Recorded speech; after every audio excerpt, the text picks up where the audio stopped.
Good evening, everybody. Happy, what is today? Tuesday. I'm even lost on what day it is.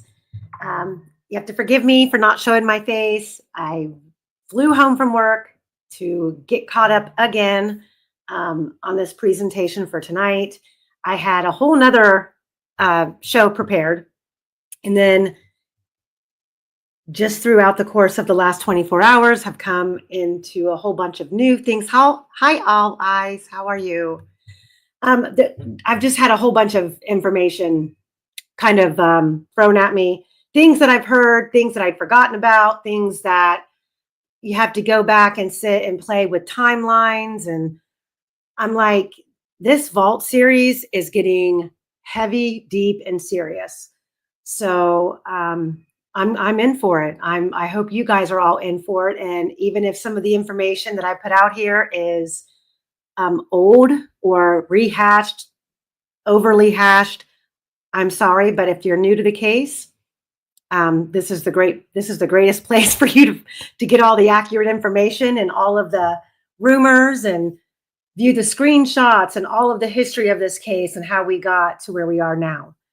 So Cherie is on her way home from work. She'll be joining shortly. I have Christine here with me, Streets of Bakersfield. Say hello. Hello, everybody. So as you guys know, I started the Vault. Well, first of all, let me just introduce the channel. I just came right on talking. Welcome to Case by Case. This is another episode of the Delphi Vault. It's series episode 5, I believe.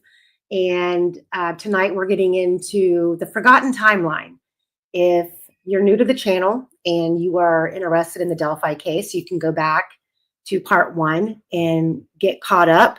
And I'm kind of going where the wind blows with this. The things that I keep uncovering and going back through, not just my files, but I have a whole bunch of people that I communicate with, sometimes on a daily basis, sometimes on a weekly basis, where we share information and we discuss different points of view. So whichever way the wind blows is where I'm going to go with the direction of this series to make sure that I don't leave anything out. It's very important to understand why this case is so not just polarizing to the Delphi community alone, but to the entire country. You know, everybody has literally tried to sink their teeth into this case to get answers to what happened to these 2 little girls, and hopefully we get the answers someday. I don't believe after the trial of Rick Allen we got any answers at all. So that's why I'm doing this. So like I said, if this is a rerun for all of you, hey, I'm sorry, but I feel it's necessary. I feel like the answers to this case lie in the very beginning. And I'm going to go into chat really quick and say hello to everybody who's here. Welcome in, everybody. Please hit the like and subscribe. That's free. It helps the channel. It makes me excited when I see the subscribers go up, and I feel like at least someone's listening to me after all the hours of work that I put in. So, Hey, Polygraph. Polygraph is old school with me. I love her to death. oh, well, From like welcome, back in the Polygraph. day, before it Hey, got crazy. hey, Truth Seeker. Hey, Laura. Hey, Rochelle D. Anders, Gustafsson. I like that name. Shaboogies, Electric Weircat, Truth Network. Welcome in, everybody. Deb, I love you. Tatiana Deb, Shaboogies. yes, Deb is a great loyal listener. She said she's working in the yard. After I got home from work and I got situated here on the computer, I ran out to go get food. It didn't turn out to be a quick run at all, but it started pouring down rain. Therefore, that's why I'm not on camera, because I got caught in a downpour. Dude, when I was in Texas, it rained the whole time and it was so humid. I felt like I needed gills. It Oh was my really gosh, bad. I It cannot was. stand humidity. I can't stand it. I had to fill out a patient care report, and we have to go onto the NOAA OSHA app to see what the weather conditions are, and it showed that it was 93% humidity. And I was like, is that even humanly possible? Oh my God, What? I would die. Hey, Tom, how are you? Well, welcome, Frida Bird. She says she's a And new sub. Fiend, And all my ladies, Women Doing Chaos, Candy, Lynette, Catastrophe, Alina, Catastrophe. I call Catastrophe Cat. Free Ricky Bay. Yeah. Welcome in, everybody. Okay, so I've got so many little files on the back burner. I don't think that you guys understand how many PowerPoints I have created or in the process of being created. Thank you, Ems. Oh, I'm glad you like the series. Thank you so much. Well, I have so many things in the works. So what I'm going to try to do from here on out, because I'm not kidding. One Um, shot Charlene. She's new from Scotland. I love that name. One shot Charlene. Woo woo. ooh, nice name. One shot Charlotte watching from Scotland. Well, welcome from Scotland, Rachel, Laura. Yeah, we're starting to get a lot of viewers from major different time zones. And well, before I even go any further, uh, Mysteries with Belzik is here. That's Jerome. I don't have a live link yet for all of you who might be interested.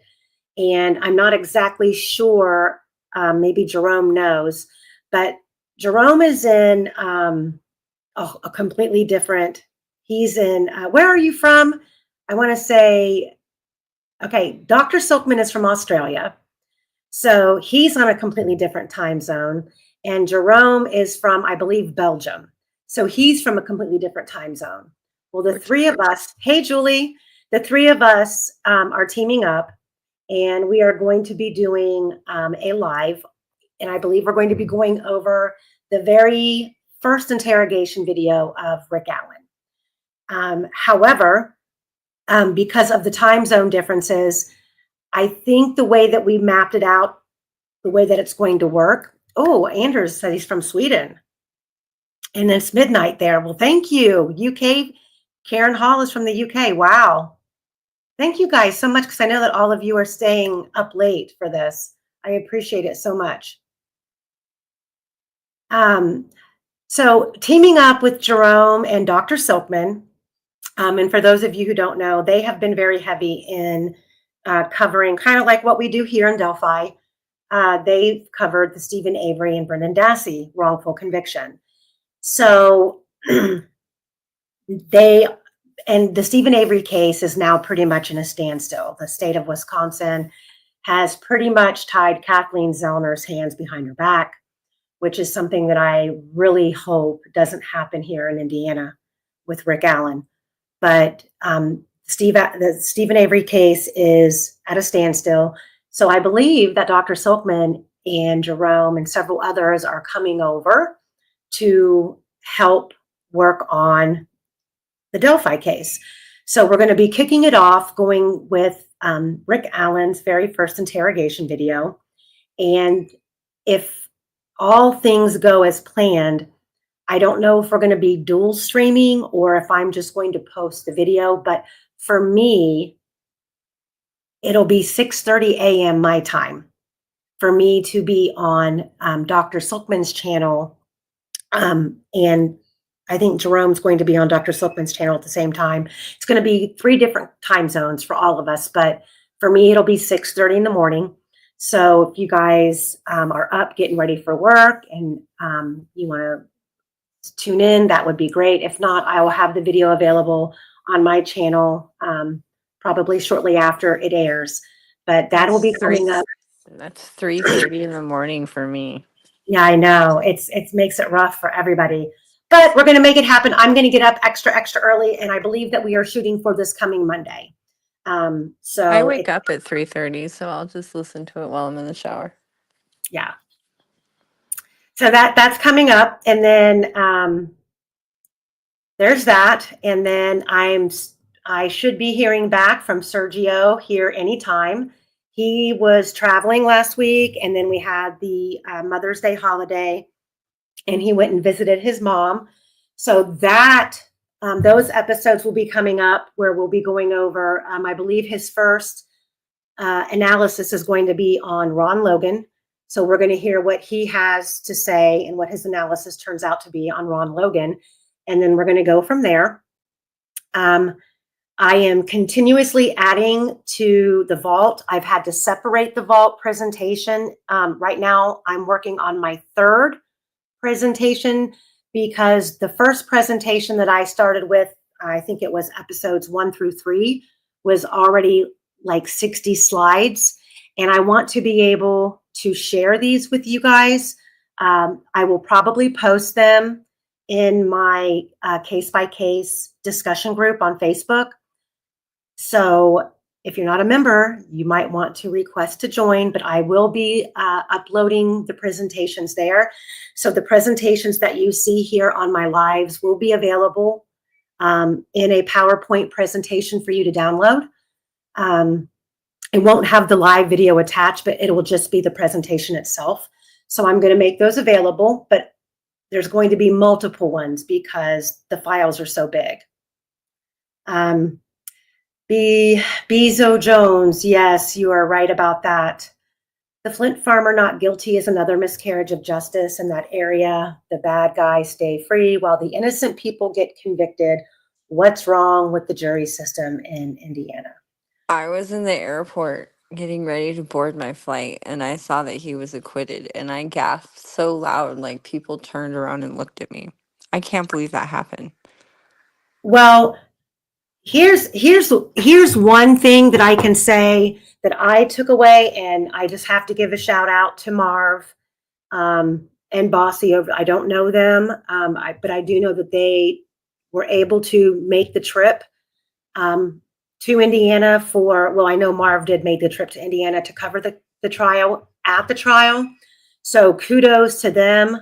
For the Giving people on the lynch mob, I will say, I know don't come for me for saying this. I like Marv the best. I mean, she's obviously not a critical thinker, but she's very logical. And I've had to communicate with her a couple times, and she's been nothing but polite to me, knowing I'm on the opposite side of what she believes. She's very, very nice woman.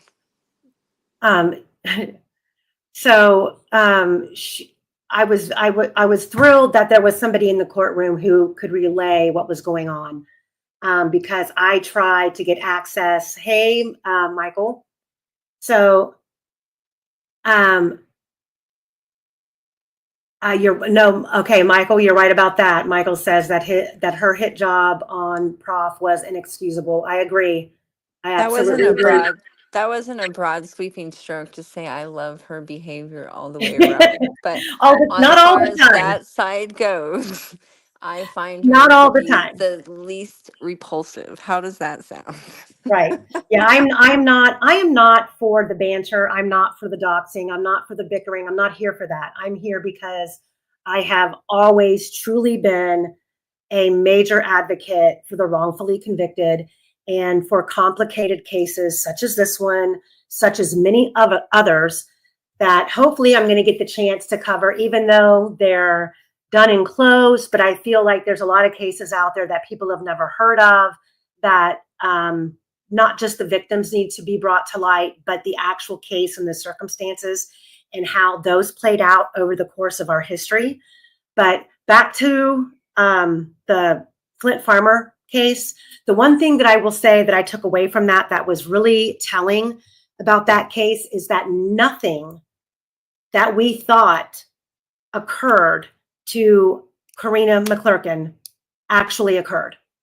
It was a complete, straight up, there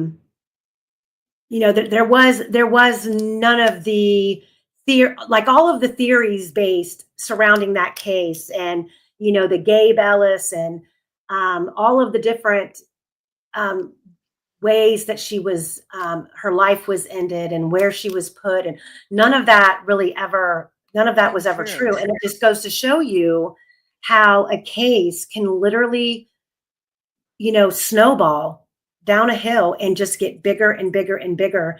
And I feel like, is that what's happened in the Delphi case? So I feel like going back to the very beginning makes it kind of takes us back to the reality of the case, with and then how we got to where we are now, and see if we can, eliminate some of these theories, just take them completely off the shelf and not make them an option anymore. And there's one thing that I want to start off with tonight that isn't really relative to the topic that I'm going to be discussing. But like I said, I have a boatload of files and whatnot in the wings here waiting, that I'm going to kind of like drop little I don't know, little snowflakes as we go through this series. Yeah,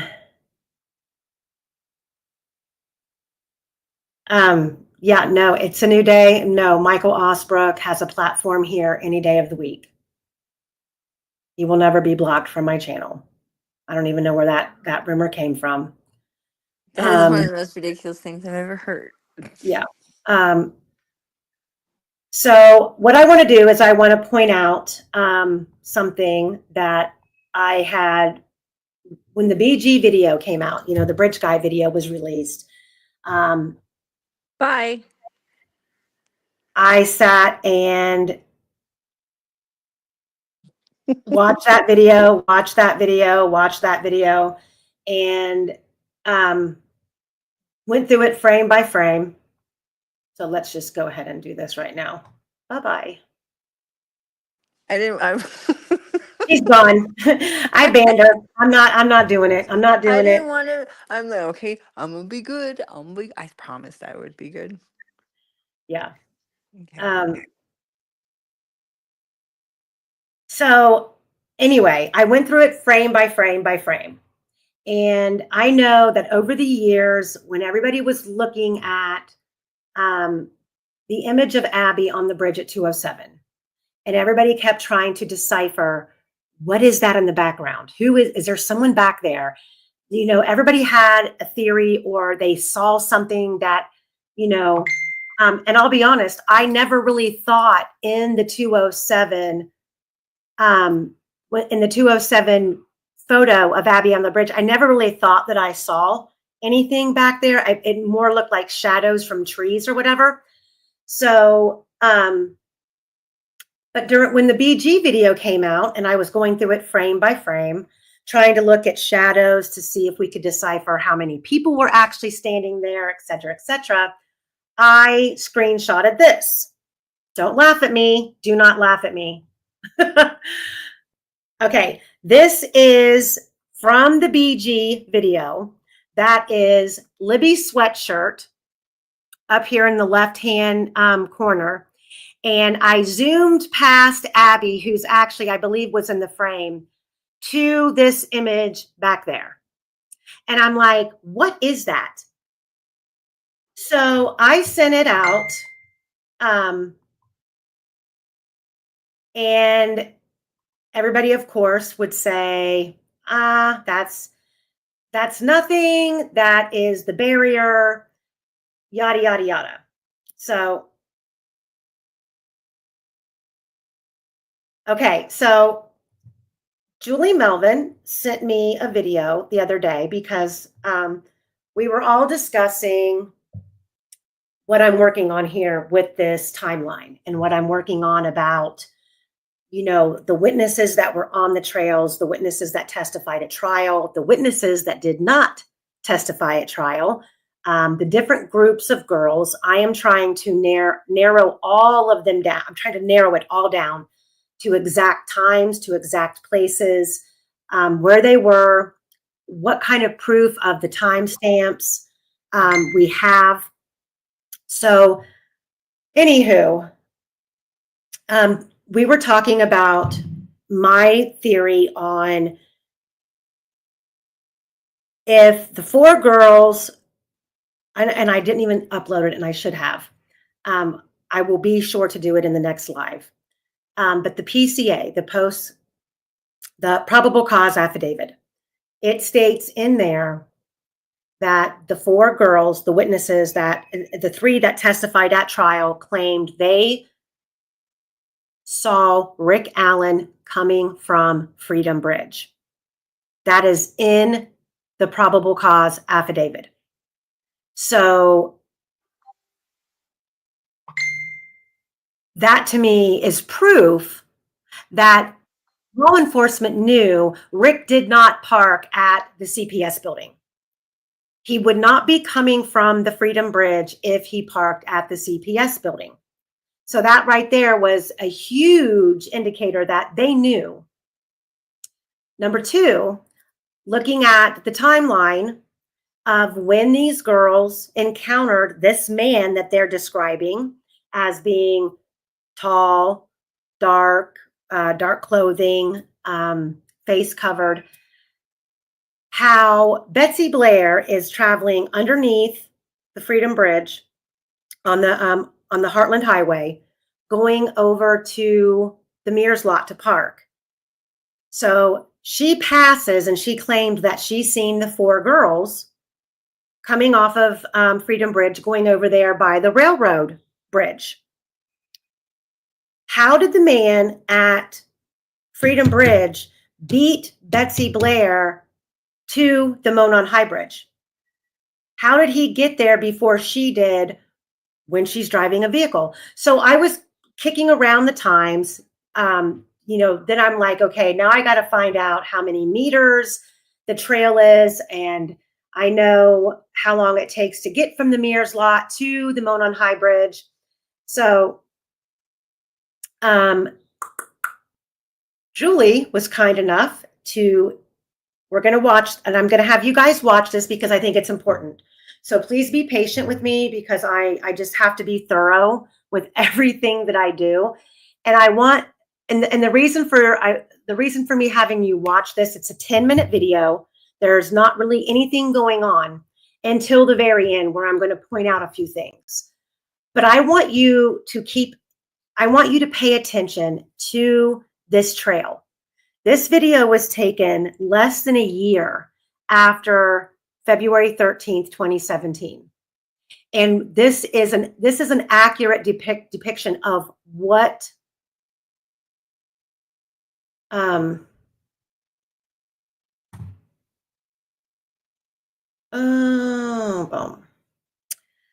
this is an accurate depiction of what the trails actually looked like back then. And it just kind of makes you think, compared to now, how things were so much different in 2017 than what they are now. So we're going to watch this, and I might fast track it just a little bit, but the end of this video is really important. And thank you again, Julie Melvin, for sending me this. This is Julie Melvin, literally walking from the beginning of the trailhead to the Monon High Bridge with a purpose, as in the way that the girls who testified at trial described the man that they encountered, how he was walking with a purpose. And it takes Julie Melvin literally 10 minutes and 29 seconds to reach the edge of the Monon High Bridge. We're going to walk quickly with purpose, but we're not going to run. We're going to win. We're already decided we're going to win. So this was before any of the asphalt was put down. The trail was cleaned up and widened. This is what it looked like pretty much when Abby and Libby were out there.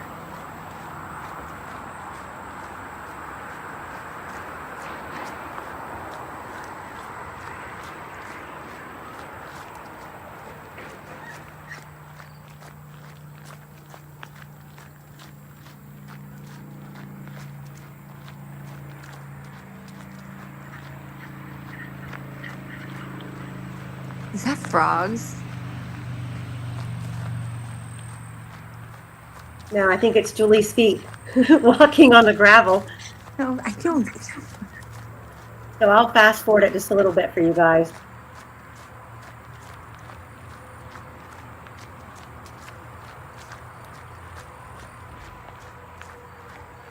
Maybe. Look how thin and narrow the path is.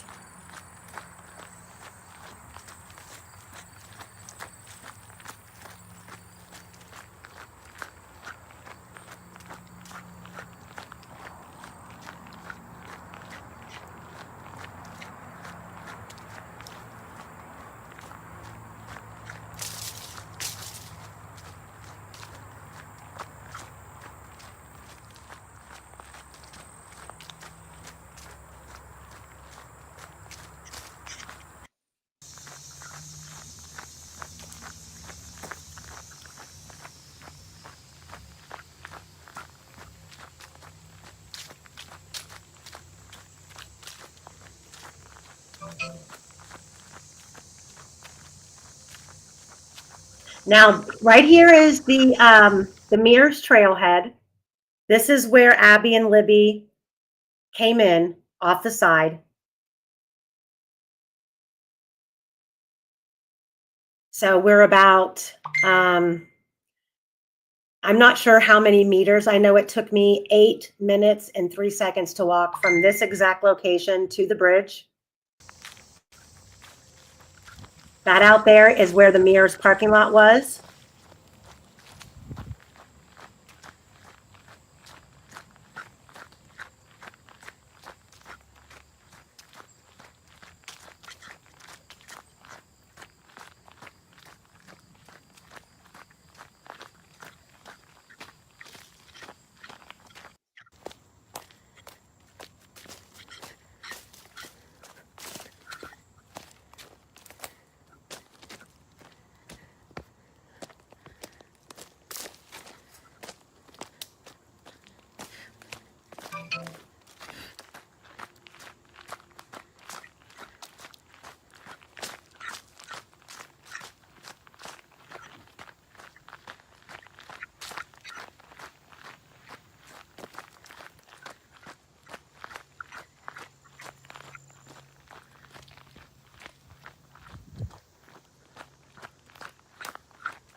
Seeing it this way, doesn't it give you guys a completely different perspective of what that area looked like in 2017? I mean, it's very much overgrown, and unlike now, when you go out there, it does seem like there was quite a few places that people could have either hidden in the woods or came in from out there on 300 and cut through to the trail.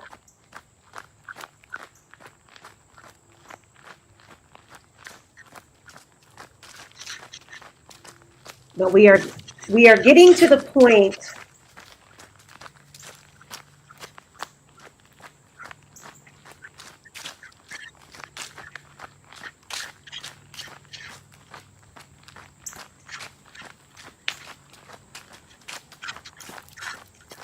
Okay, right here. This is what I was intrigued with in this video. I was gonna say something about that. Like that is there. It was This there in is 20. Yeah, the red thing, the post. It was there in 2017. the barrier, yes. And Yeah. everybody who feels like what they're seeing behind Abby in the 207, and then this image here that I shot from the BG video. So now looking at this, not only is it shrouded by, trees and leaves, but watch when Julie passes it.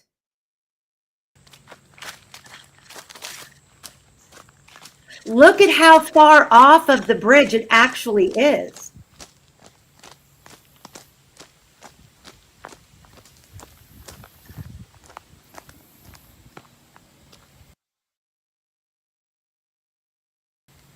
Minutes. 10 minutes. 20 some seconds. 10 minutes and 29 seconds. But all I know is that everybody who saw this photo said, oh no, that's the barrier back there. Whatever that is, whether it's a shadow or it's actually somebody else on the bridge, it's not the barrier that was back there. That barrier is a good 15 feet back off the bridge. It was hidden.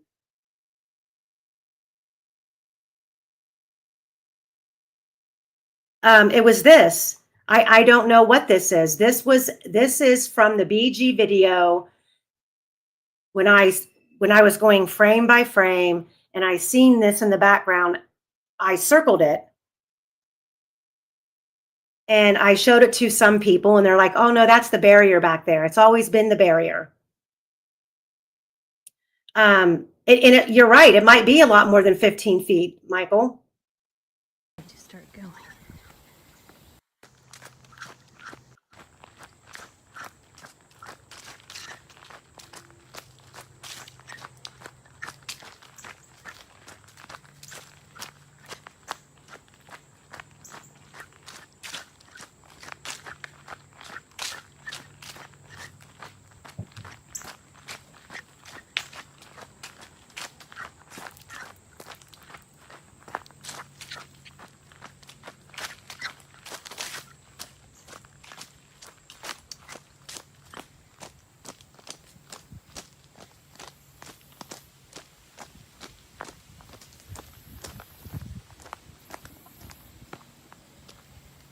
Minutes, 20 some seconds.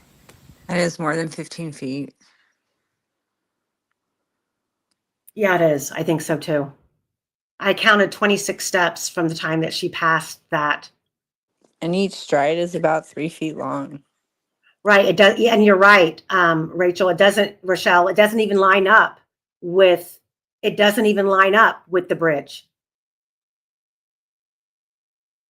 Ariel, I'll do that on a separate live.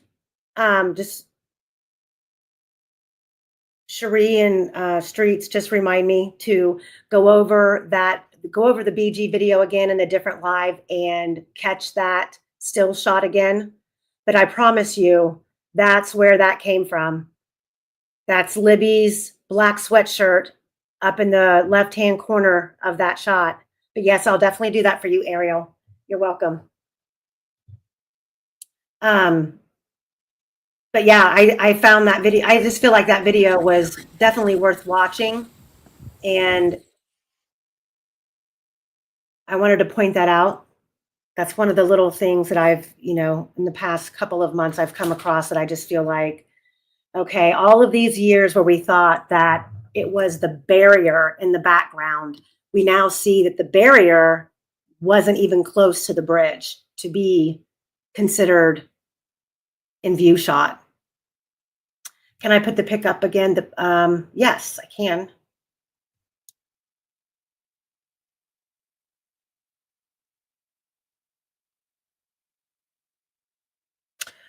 I thought when I first seen this that I thought that it looked like two people back there.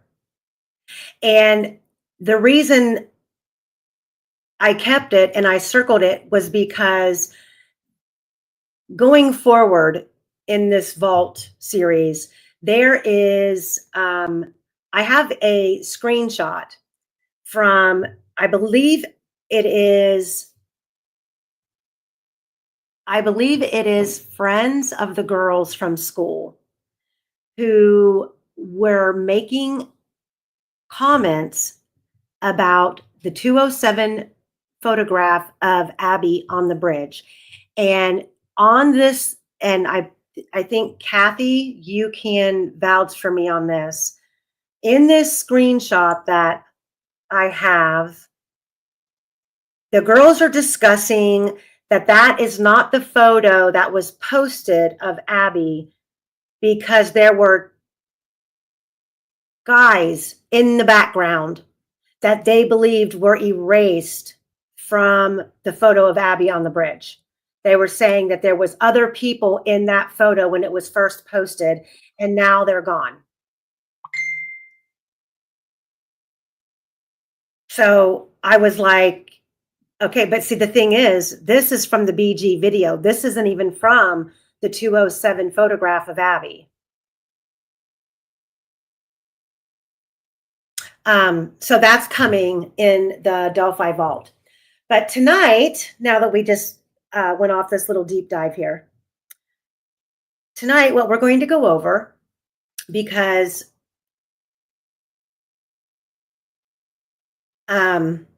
well, if you guys haven't answered the poll question, we are going to go over a lot of these statements that have been made over the years. We're going to go over, hi, Callie.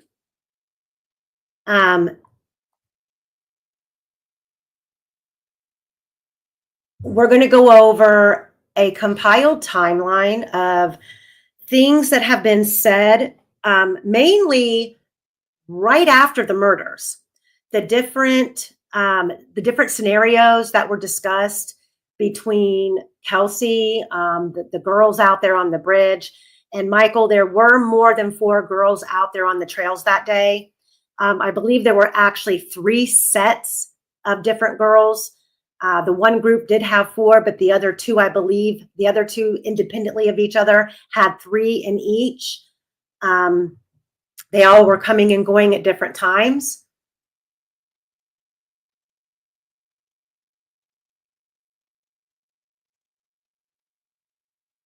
Yeah, Indy, Cindy, I don't know. I just know that in this screenshot that I have, I believe it's 2 young girls from school that went to school with Abby and Libby. They said, wait, this is not the photo that I seen that was first posted of Abby on the bridge, because there were people in the photo behind her, and now they've been removed. So this little prelude of a timeline is just a compilation of what transpired based on the family's interviews, different quotes, different comments, and it begins on Friday. Let me see here. It begins on Friday, prior to the murders. So I'm going to go through a couple of pages, and then I will check back with the chat, because when I have this expanded, I can't see the chat. So on Friday, February 10th, which was 3 days before the abduction, Friday, February 10th, 2017, it was a cold, sunny, and windy day. School's out, built-in snow day. Libby spent the day with Becky, working, taking pictures at properties. Becky and Libby went to buy shoes, welding shoes and green Converse. Mike picked up a welding mask for Libby's new welding class. Libby and another friend went to Tara's and then went to a basketball game and a late movie. Libby spent the night at Tara's house. Tara is Becky's daughter, so that would be Libby's aunt. Let me see, did I skip a page? I did. Oh.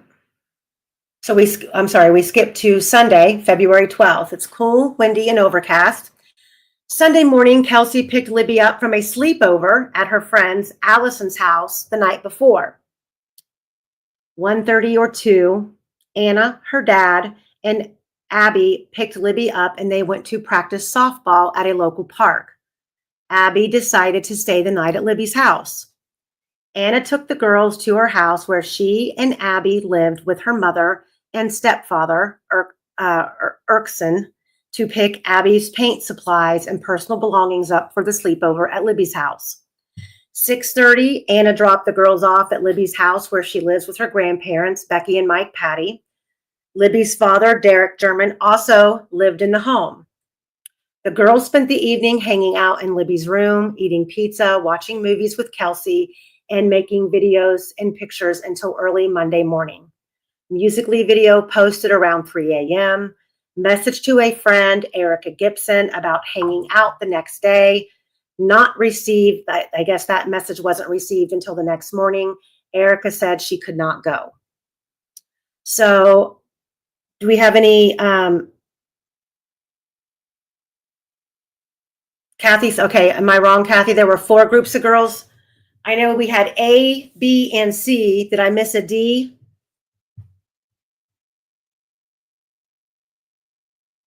I don't think so.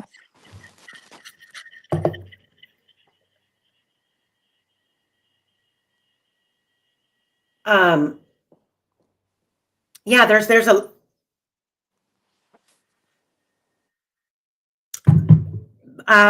because I believe these were statements that Anna made through some of her interviews, and Kelsey also made. These are statements that have been compiled since back in the very beginning of this.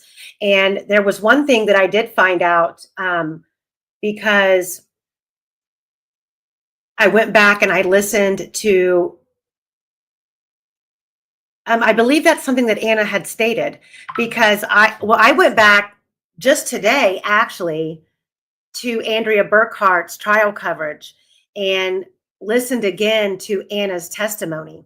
And Anna testified that Abby was told that if she spent the night, she would have to wait until Anna got off of work to pick her up on Monday evening because it was going to be a school night. So remember how I had suggested that the girls were in the vehicle and people were pointing out that Abby had a backpack on? And I said, well, since she was at a sleepover, is it possible that she was taking her overnight bag with her to the trails because she knew that when Derek picked them up, she was going to be dropped off at home?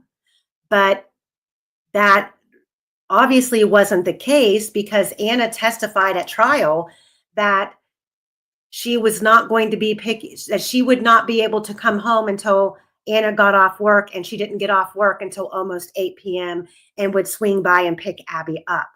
So the idea that Abby was taking her overnight bag with her to the trail, that's not the case. I'm not saying Abby didn't have a bag with her, but it wouldn't have been for that reason. Like I was speculating why she might have a bag, but I after re-listening today, I was like, oh, well, no, her mom was going to pick her up.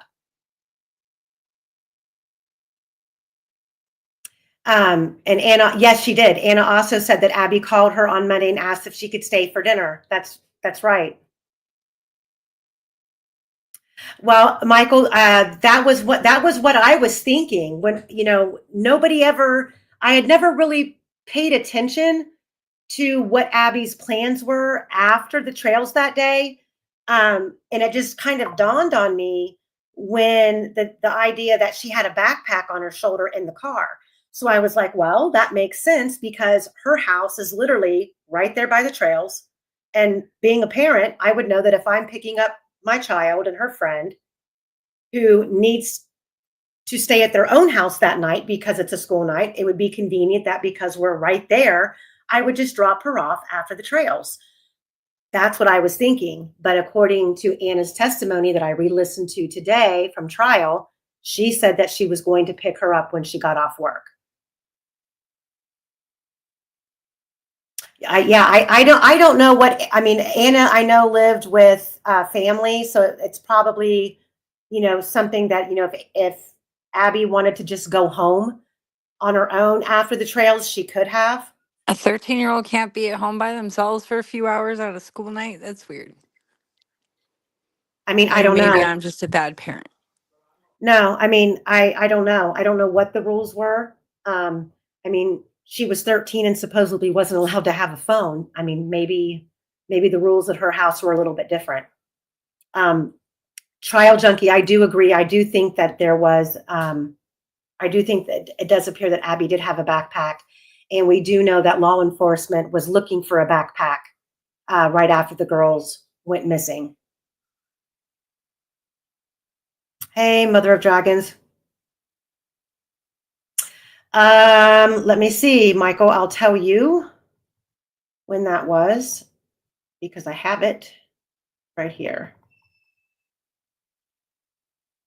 I don't know if it's dated. If I do she's gonna believe, stay there till after 8, why is she asking if she can stay for dinner? I don't know. But Anna did say that. I do believe that Anna testified to that, and she testified that she was going to pick her up when she got off work because Anna was working 2 jobs at the time. She was working at a hospital and she was bartending at a restaurant. Michael, I'm pulling that up right now. I'm going to see. It's from the what do you call it? The Courier Journal. Let me see. It's right here. So that would have been, and the date's not on here. It's from the Journal and Courier. I'm wondering if you can pull it up and get the date. This was the snippet that I had from Kim Riley. We want to look at any aspect of what somebody might have seen. Riley said, adding that if someone saw a person throwing away a backpack, they'd be interested in tracking that down too. That would include something out of the ordinary in nearby communities such as Logansport or Kokomo, he said. And at one point, I think Kathy,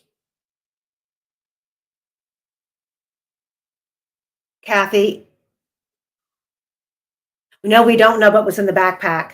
But Kathy was aware or has a photo of, there was a backpack left on the bridge, wasn't there, at some point? Yeah, paints among other things. If she went to get her paints, if the girls were going to do arts and crafts. Oh, we know why Logansport, absolutely. Shabugs, that's a good point. The holders are from Logansport. And Deanna, Abby's chin does look bruised in this photo. It could be a shadow, but it's an awful, it is a weird, it's a weird shadow. Hey, Criminality, how are ya? Hey, G. There's, you know what, who dis? A lot of them didn't have the same story. And that's what's so, that's what's so frustrating. I don't make it my business, most families are victims, but and I've tried to be very respectful of that, because I don't care what we all think we know about this case. None of us know what truly happened and who's truly responsible. So just be mindful of that when you're making accusations and whatnot. It's no different than doxing someone or belittling someone. I know that the family has a gray cloud over them, which they should, based on all of the different stories and tales and misleading that we've gotten over the years. But at the same time, there's no factual proof that they were involved. I'm not, that maybe they were, maybe they weren't. We don't know.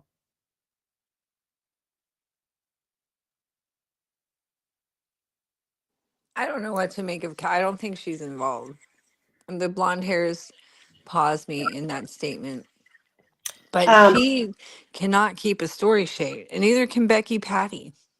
No, well, see, right here, Paula's asking, you need to find out whose car that is that Abby is sitting in. And the interesting thing about that is, and I said this, I think like 2 lives ago, the day that my sister died, to me, I will never forget every movement of that day. Now, somebody else came into the chat and said that they couldn't remember in a vital moment like that. They couldn't remember it all. Well, I could. But Becky testified at trial that Kelsey was driving her own car. But when Kelsey took the stand right after Becky was off the stand, Kelsey said that she was driving a Mazda. Malibu, right? Yeah, her car was the cream colored Malibu, and the Mazda I think was white. And if I remember, where's my notes? I don't know. I don't remember what kind of car Derek was driving. I think he was in a truck that He's day. in a Subaru. Yeah, he was in a Subaru. So who has the Mazda in that family? Was it the? I know Amanda had a brown. I think it was a Nissan though. I've always thought it was a Malibu. Yeah, her car was. Actually, I think I have a picture of it in here too. There's so many people in that family, and they're trading cars and cell phones all the time.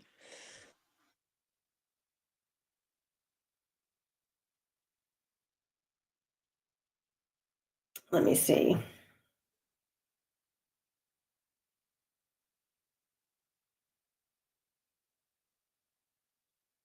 Yeah, Callie, I know that you're in the chat.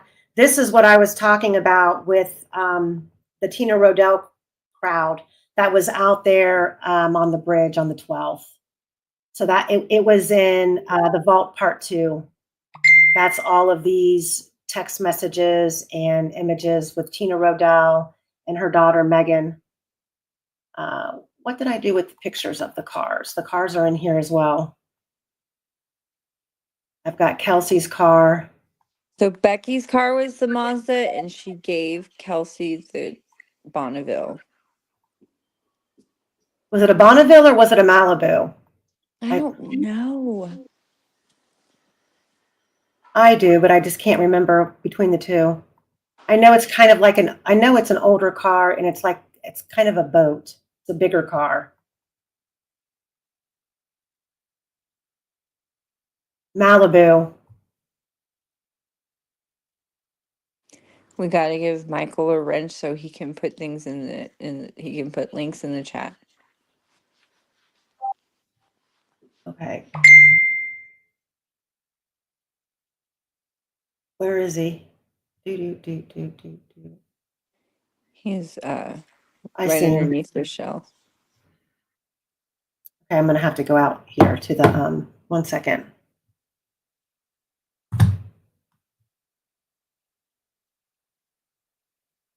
That one does say Kelsey's Malibu. That one does say Kelsey's Malibu. Is it a Bonneville? Is someone saying it's a Bonneville?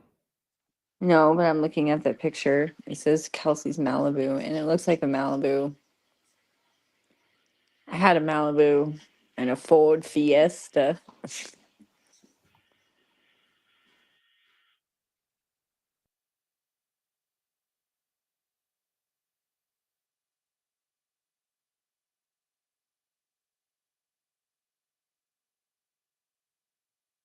Okay, Michael's got a wrench.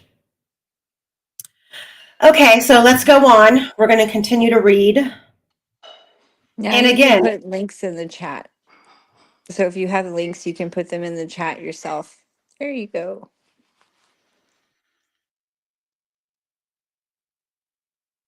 and just remember, all of this timeline that we're going over are things that have been stated by family members and individuals close to the case around the time of the unaliving of Abby and Libby.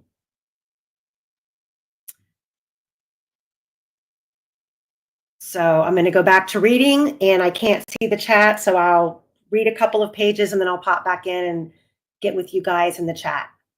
So Sunday, February 12th, it was a cool, windy, and overcast day. I think we read through all of this. The girls spent the evening hanging out in Libby's room, eating pizza, watching movies with Kelsey, and making videos, pictures until earlier Monday morning. The Musically video posted around 3 a.m. Message to friend Erica Gibson about hanging out. She didn't get it until the next morning, and Erica said she could not go. Oh, I had these two out of order. That's what I did. Sorry about that, guys. That was me rushing after work. So this was Sunday's timeline. This was Saturday's, the day before. Hold on. I had them out of order. Sorry. Anna's dad. This was Saturday. Anna's dad, Abby's grandfather, Clifton Williams, from Grand Rapids, Michigan, visited for the weekend. They spent time together, and he also purchased her softball equipment. Abby stayed with her grandfather at a local hotel, as they usually do. They practiced softball in the parking area of the hotel. Kelsey, Chase, Libby, and Hannah. This is important. Kelsey, Chase, Libby, and Hannah went geocaching on the trails around Delphi. Eller's Pond and Adams Mill. Oracle's Win Hammond Knoll, 11 a.m. Lou's Central Noble, 8:30 p.m. Girls Regional Final basketball games. Libby stayed the night at her friend Allison's house. Now, if you guys remember, I played an interview of Becky Patty. This is when Becky Patty is sitting outside on the patio with Mike Patty, and they're being interviewed. And first of all, she says to Mike Patty, I was calling, but Libby wasn't answering your phone. That stood out. Because there's another interview where Becky is talking to Kelsey, and she tells Kelsey, actually, let me back that up. I'm wrong. Kelsey is saying that Becky called her and said, Libby's not answering your phone. So we've got two different statements here where someone is saying that Libby's not answering somebody's phone as if she didn't have her own phone with her. Then Becky Patty goes on to discuss that the girls had not been out at the trails since last fall. She distinctively states that in this interview where she's sitting on the back porch. Yes, skeptic curiosity, yes. Yes, the James Renner interview where she says they haven't been geocaching any this year. And they had just the weekend before they were out there at the trails. I'm a classic overthinker. I'm working on it. I'm working on it. Where was the grandpa if he didn't leave till Monday? Because remember, she said he had to turn around and come back. When she told him the girls were missing. So where was he on Sunday night? I While have no Abby was idea. spending the night at Libby's. I have no idea. What did he do that whole time? If he came down to see Abby, he spends one night with her practicing softball, and then she leaves and spends the night at Libby's, but he still doesn't leave till Monday, and he's in a hotel, so he's paying per night. Well, maybe he has other family here that he was visiting. Well, who said that? Why go to Monticello? Because there's nothing in Delphi. Yeah, there's nothing in Delphi. Monticello does have some. Walmart. They have more shops and whatnot in like their downtown area. So maybe that's why. They had the Walmart. That's what I've heard. I've heard Anna say that. If they go to Monticello, because it has the Walmart in the movie theater. So Michael Osbrook says, she only said they hadn't been out on the trails, I think. I don't think she said they hadn't been geocaching. They were at Eller Pond on Saturday. He has the pics. Okay. Eller Pond. I have a map that I need to pull up so we can look at all of that. There's there's actually several parks that connect around that area, but I could have swore that they were out at the trails geocaching, because I think there's an interview where, and somebody in chat, correct me if I'm wrong, because Kelsey is talking about there was a geocache out there on 300, and then there was another one right at this, I want to say right at the beginning by the bridge, the Monon High Bridge. And then there was another one that they hadn't found that was on the south end of the bridge, underneath the bridge.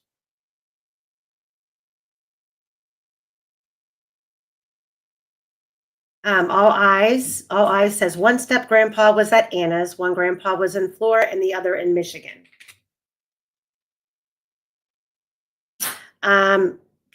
Trial Junkie, I'll drop it in the chat.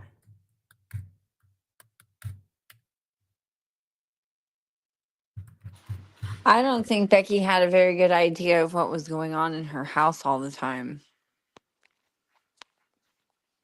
Not being disparaging, but I mean, she didn't even have the right clothes that they left in, but I guess that's on Kelsey too. Jamie says they were at the trails geocaching. Either Becky didn't know or she lied. Yeah, I mean, and that's true. Like Becky, there might have been some things that Becky didn't know, and and I mean, stop and think about it. It's not the end of the world if they were out there geocaching. It's just the simple fact that,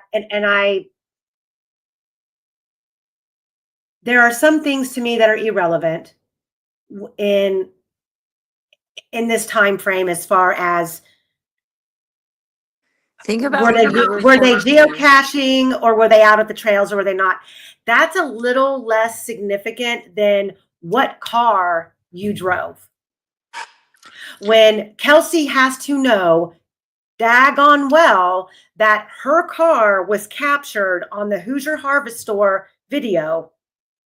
It was shown at trial. It was an exhibit. And yet she gets on the stand and says that she was driving a Mazda.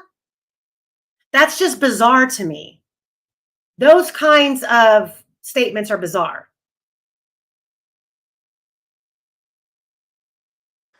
Do you think that there's so I don't want to sound mean, but do you think that there might be like an intelligence issue with Kelsey? Like I did like kind of like dumb blonde with shoulder pads type thing, like just I don't know. Was it a Mazda or was it a Malibu? Like I don't is that what we're dealing with here? Because that can also be confusing. Yeah, I mean, well, that's another thing. I mean, if she's texting her friend Erica about going to the trails the night before, and she said she wasn't allowed to go, the trip to the trails wasn't so spontaneous.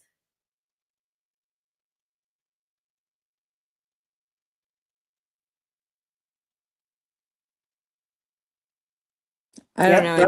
Yep.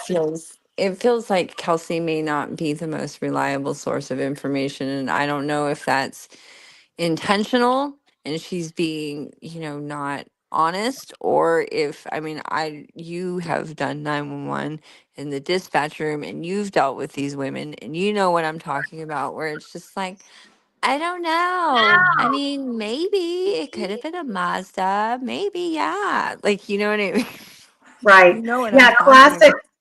Yeah. Right. Classic overthinker. She didn't specify. She just said it when she testified at trial. She said a Mazda. And Becky had just testified that Kelsey drove her own car, which it's either a Bonneville or I'm being told now it's a Bonneville, Malibu. Indy Cindy said it's a Bonneville. I believe you. I just know it was an older car that Becky Patty said that they gave to her when she got her license. So, but that matters. Yeah, it's not a big deal until the murder happens. Yeah, I mean, they had to have had these discussions over and over again. I'm surprised that Nick didn't lock in her testimony with just like the most simple of details, Yep. especially when there's evidence of a selfie of them in their car. I'm Nick didn't show her that selfie and say, which car is this? Or tell them that it's this car. Like, doesn't seem like she was prepped very well.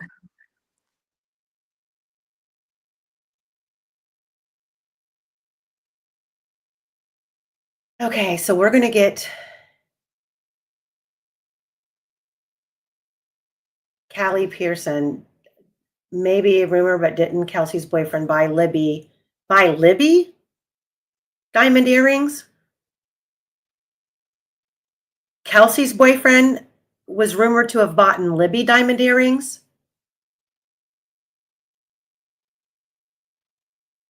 Yeah, I don't, the Royal We, I don't even know if they own a Mazda. That's what I was saying. Who owns the Mazda in that family?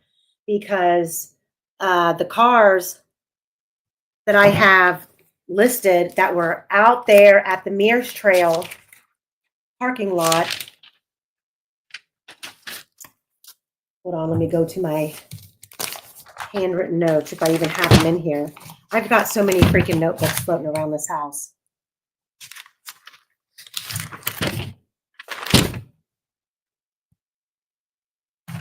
Did she say she was going to take him KO to the mall, or did I remember hearing? I think she said she was going to take them shopping. I don't have it in this notebook right here at my desk. How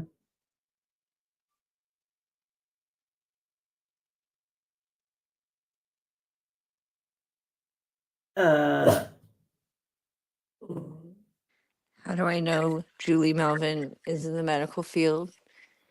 Because she put due to as D/T. I was Yeah, like, wait, what? I've seen that before. yeah. Julie Melvin says that Libby let her ears grow, let her pierced ears grow closed due to sports. Okay, so let me get back to reading the timeline and all of the implications that have been made over the course of time. Yeah, Michael, I agree. That's why I'm trying to go back as far as I can to the beginning of this case, because you have to start with the premise that everyone was telling the truth as they thought they knew it, and then pit the forensic evidence against them. Exactly. And even right down to law enforcement, the day that the bodies were found, I don't believe that there was a conspiracy at that moment. Did something happen where there was some cover-ups that had to be done? Absolutely. I believe that once they got deeper into the case and realized maybe who was actually involved or why this happened. Oh, well, congratulations. Your son's getting married. Andrew Bell, congrats. Okay, so here we go. This is on Monday, the day of the abduction. And I called it the day of the abduction because I don't believe that the girls were where they were found on the 13th. I don't believe that they were there until late night on the 14th. That's just my opinion until I'm proven otherwise. Monday, February 13th, the high was 43, the low was 27. Ron Logan went to the transfer station. And then Ron Logan went to Lafayette shopping for tropical fish. We know more about those details now. We know that Ron Logan lied about when he went to the Lafayette shopping center for the tropical fish. He claimed that he was home, or he claimed that he was gone during the time frame of the abduction of the girls from about 2:00 until about 5:30. And that's not true. His phone was pinging around his house and also near the bridge. Carrie said on her way to work that morning, Libby was Snapchatting her. Libby was still in the bed, and Carrie questioned as to why she was not at school, found out that it was a built-in snow day. Libby sent Carrie various Snapchat messages throughout the day. Kelsey goes into Libby's room because they were listening to music too loud. Kelsey said they told her they were up all night. She stayed there talking to them for a little while. 9:30 to 10, Libby and Abby go downstairs to eat breakfast. Becky said they slept in, wasn't aware that they had stayed up all night. And there goes you, Streets, talking about Becky not knowing what's going on in her house. Think about when you were a teenager. I mean, I got straight up drunk in the middle of the night at my house with my parents downstairs. So, I mean, I know sometimes parents don't always know what's going on. Well, yeah, as long as they're in the room with the door shut and there's not, blaring music and banging and hooting and hollering. Yeah, you kind of, when you've got teenagers, I had 2 daughters who, as long as they were in their room and I knew they were home, I was happy with that when they were 13, 14 years old. Yeah, I've woken up to pee in the middle of the night and like walked by my daughter's room and it's like 2 or 3 in the morning. I'm like, what are you still doing up? Go to bed. She doesn't. Yeah, no, they stay up all night. Derek made them pancakes for breakfast / lunch. He did testify because I re-listened to all of that today. He did testify that he made them banana pancakes, although there was not a time specified, which I really wanted there to be a specific time if he knew, was it 10, 10:30, 11? All we have to go off of is Becky's recollection of that it was around 11, between 10:30 and 11. Derek German leaves to run errands and take pictures of property for Becky in Frankfurt. After re-listening today to his testimony, Derek said that he left the house at 1:20. So, and I know that Streets, you've brought this up before. Why didn't Derek take the girls to the Monon High Bridge and drop them off? I've always wondered that, like, because they had been asking to go places all morning. So if Derek's leaving, why wouldn't they ask him to go someplace? Well, and I know that Michael knows the answer to this because there's some discrepancies about Derek's phone calls because Becky claimed, oh, thank you, Michelle. You're so gracious. Thank you so much. So guys, some of you who aren't members, Michelle just gifted 20 members. So I'm going to put those to good use, probably doing a members only this weekend. Derek had a suspended driver's license, though, so I've always wondered if his license was provisional, like he could drive if he was working, and if that's how, once they saw what was happening to Ron Logan, if that's how they kept him out of trouble by saying that he drove to Frankfurt for Becky. Because he was retaking pictures that she already had. Yeah, that's what she did testify, that he was retaking pictures, but he had to take, it was like multiple houses. But in her testimony, she claimed that Libby walked out of the room to call her dad and then came back and said, yeah, dad's going to pick us up. And that's when she went into telling Libby that she needed to wear a jacket. And she said that Libby looked at her and said, Grandma, I'm going to be fine. And that was the last thing that Libby said to her before she left. But we know now that phone call to Derek probably wasn't made until Libby was already in the car on the way to the trails.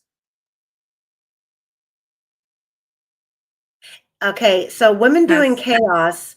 See, I love how like this, we have the best group of people here all the time. I love you guys. Everybody's like, just instead of like saying someone's wrong or, we all just kind of like collectively chime in and, discuss. So Woman Doing Chaos says Ronald didn't have a fish tank. So Woman Doing Chaos, how do you know that? And I I know Michael know, Osberg has seen pictures of the inside of Ron Logan's house. Does he know? did he Does have? does Ron Logan have a fish tank, Michael? Since you've seen photos of inside of his house. I'm waiting for him to. He's got a wrench, so he's busy taking care of business. He says he'd have to check.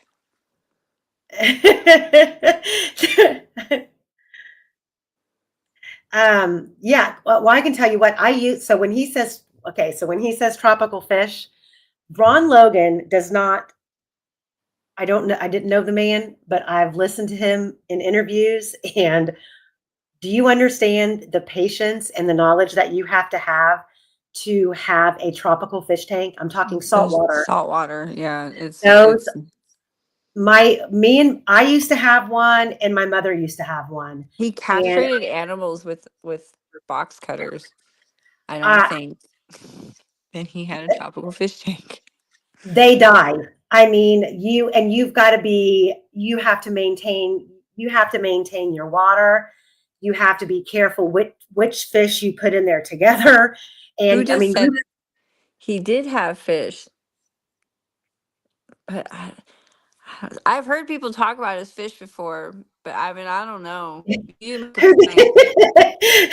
okay, okay. Now you got to spill the beans. Who this? He says he also watched the birds drum from his little dining room and kept handy candy on the dish on the coffee table. He was just a true old grandpa, wasn't he? He So who was did says old. Ron did have fish? Yeah, I saw that he said that. Oh my goodness. Okay, so let me get back to it. Yeah, he went to the fish. I think he went to the fish store for an alibi, but I think that if he didn't have fish, like that would have been something people would have been like, he doesn't even have fish. Like that would have come out already. You know what I yeah. mean? Or Well, I like mean, that, when you mean you went to a fish store, you don't have any fucking fish. Sorry, my one cuss. But like yeah, like I just feel like that would have been a point made already in the 8 years we've been doing this. well, all I know is that you got to have money to burn if you're doing saltwater fish, tropical fish, or I mean, you got to know what you're doing because you can spend $300 on fish and bring them home, and your water not be correct, and you kill all of them. My boyfriend just said from the kitchen, they're dead. They're dead. Yeah, they're dead. Okay, so Derek German leaves to run errands and take pictures of the property for Becky in Frankfurt at 11 in the morning. Okay, now this is kind of odd because Derek testified that he left the house at 1:30. Just keep that in mind. Derek testified on the stand that he left the house at not 1:30, 1:20. At 11, Kelsey is in the bathroom getting ready to go to a friend's house / work. Kelsey said Libby asked if she wanted to go with them to the trails. Kelsey told them she had plans but would drop them off if Libby found a ride home. At 12:30, Abby texted Anna, asked to stay at Libby's for dinner. Anna had just finished her nursing home shift, asked to stay at Libby's for dinner, planned to attend a game that evening with Libby. Abby made plans to pick up money, however, did not do so. Anna gave permission to stay, however, someone must bring her home or wait for pickup after her bartender shift at 8 p.m. So that all rings true because that is what Anna testified to. I just listened to it again today. But this right here, this 11 o'clock, and this goes back to my poll question that I'm going to go check and see how you guys answered that.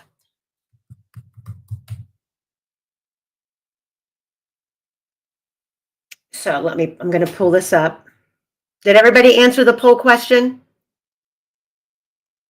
I did.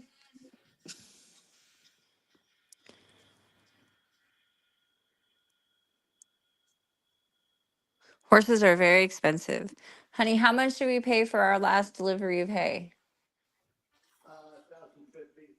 $1,000 for hay every like 2 or 3 weeks. That's just the hay, not including the water bill or the shavings or paying people to clean up after them. The vet bills, it cost them $1,500 just to get that man in his truck. Horses are so expensive. Okay, so Riley said, this was the poll question. Riley said that when she went to Bree Wilbur's house to collect Bree to go to the trails, Kelsey was there. And I asked if that was true or false or just a rumor. 57% of you said it was true, 11% said it was false, and 32% said just a rumor. Why would Voorhees say that when she went to Bree Wilbur's house to collect Bree to go to the trails? Now, mind you, they're going to the trails well before Abby and Libby even ask to go to the trails. Why would Kelsey have been there?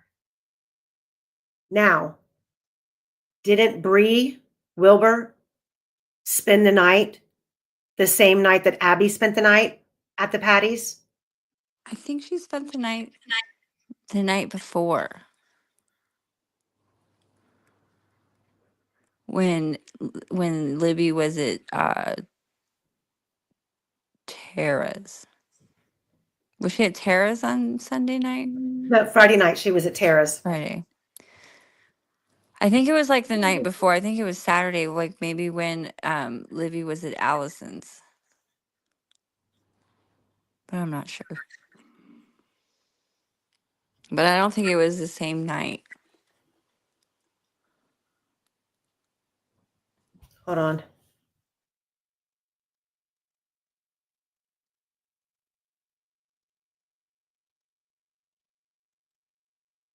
Okay. Yes, she stayed the night. The defense stated stay the night with Kelsey the night before the girls went missing. Okay. Litigation examiner said that yes, Bree supposedly spent the night before the girls went missing. I thought that has been something that was discussed. All right, so I'm going to keep going. We went through this whole. You see what Michael Osberg said? No fish tank in Arro's house, but he had been shipped off to prison the day before the FBI search, so someone could have taken the tank. That's if I have the chronologically correct, which I may not. Okay. Okay. Yeah. Now, Michael has seen the pictures of Ron Logan's house.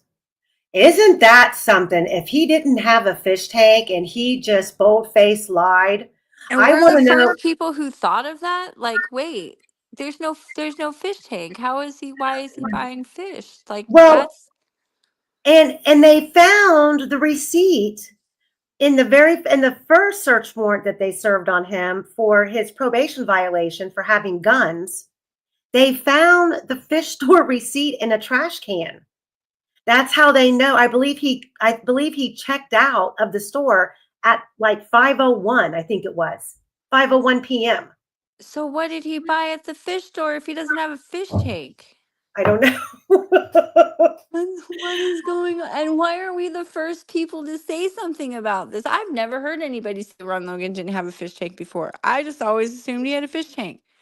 No, am I not like the police who searched his house when they found the fish tank receipt and that was his alibi? Not one of those dudes was like, "Hey, wait, well, this motherfucker don't have no fish." I don't think that Ron Logan knew he was going to prison. I mean, they came out and arrested him, and then they served him with a search warrant.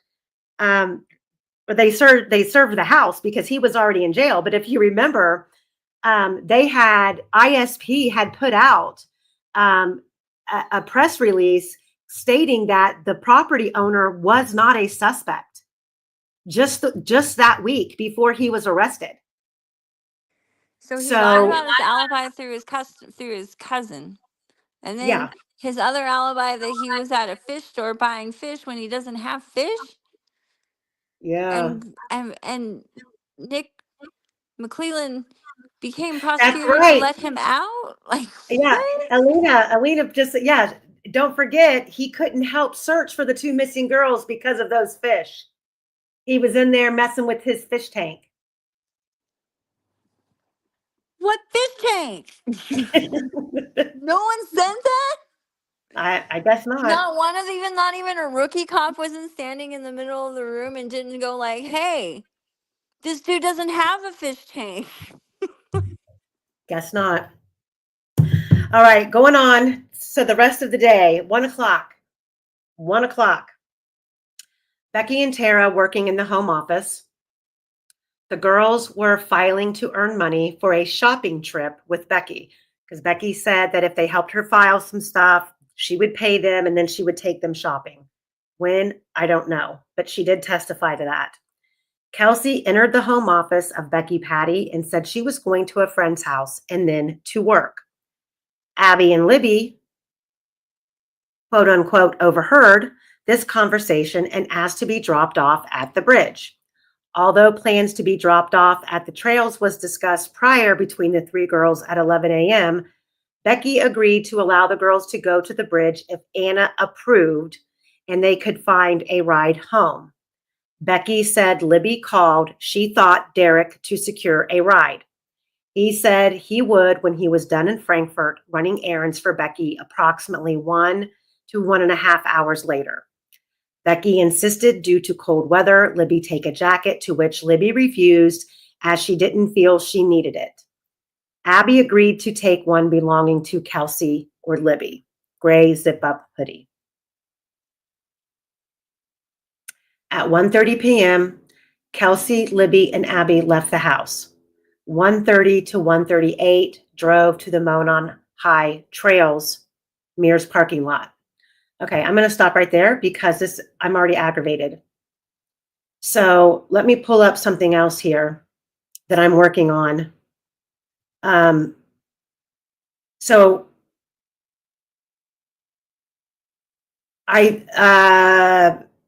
Ron's ex-girlfriend, I think the one that I communicate with, she is from many, many, many years ago. I don't have communication with his last, like most recent girlfriends before he passed away. Yeah, Abby had on a hoodie. Abby had on the gray hoodie, which Kelsey claimed belonged to her. And I'm not really sure about that because there's other pictures of Abby wearing that same hoodie in other pictures when she's not with Libby or Kelsey. But so let me look here.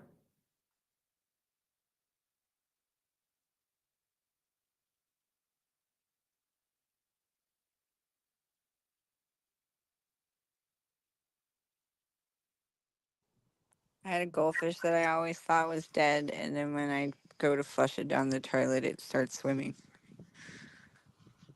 Her name was Stacy.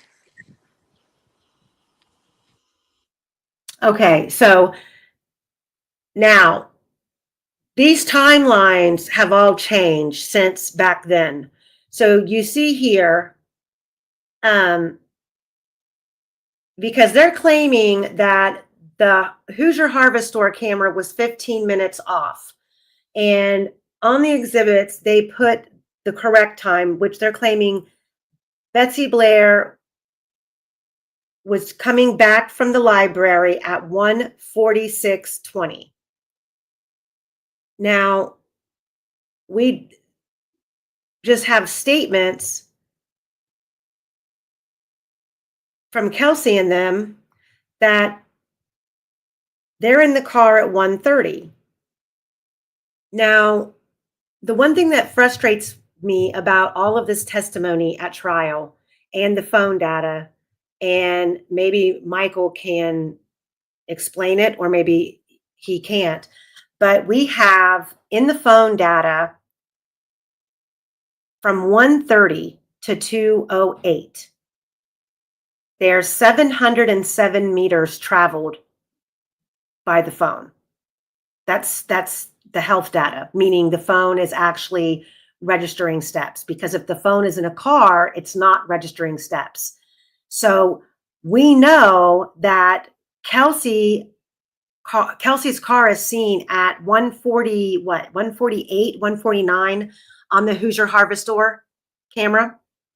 So why is that plotted data, the 707 meters, plotted between 1:30 and 2:08? That's a 40-minute window. Why isn't it broken down to there's no movement on the phone while they're in the vehicle moving, and then when they park and the girls get out, then the calculations of the step starts? Why is it incorporated into this 40-minute block? But then when the girls get up on the bridge, after the photo of Abby at 2:07, we start to get these blocks of time. We get so many meters, and then the phone stops moving. So, and we know that Libby's not traveling anywhere with the phone when she's taking that 43-second video of Abby with Bridge Guy behind her. But after that, we've got 60 meters traveled. Then we have like that 7-minute window of nothing happening. I don't understand why the ride to the trails was clumped into that massive 40-minute window, and it's not broken down.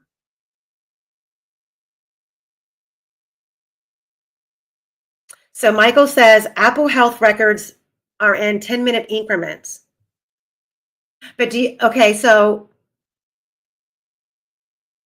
do you think,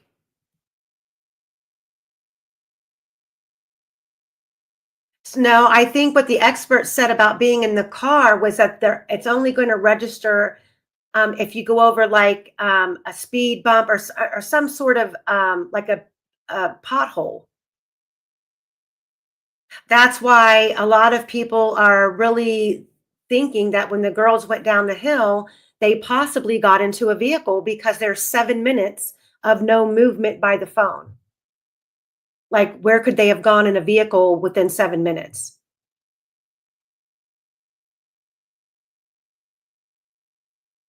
I just find that strange that this whole, the whole trip to the trails, when we have somebody saying, we have one of the women who testified at trial saying that she went to Bree Wilbur's house that morning to get Bree to go to the trails, and Kelsey was there.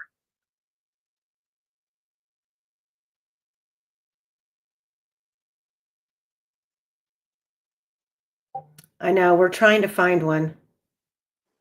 When I remember one time I was like doing something on Google and they had something and I pressed it and it was like a map of everywhere I had been in like the past 30 days.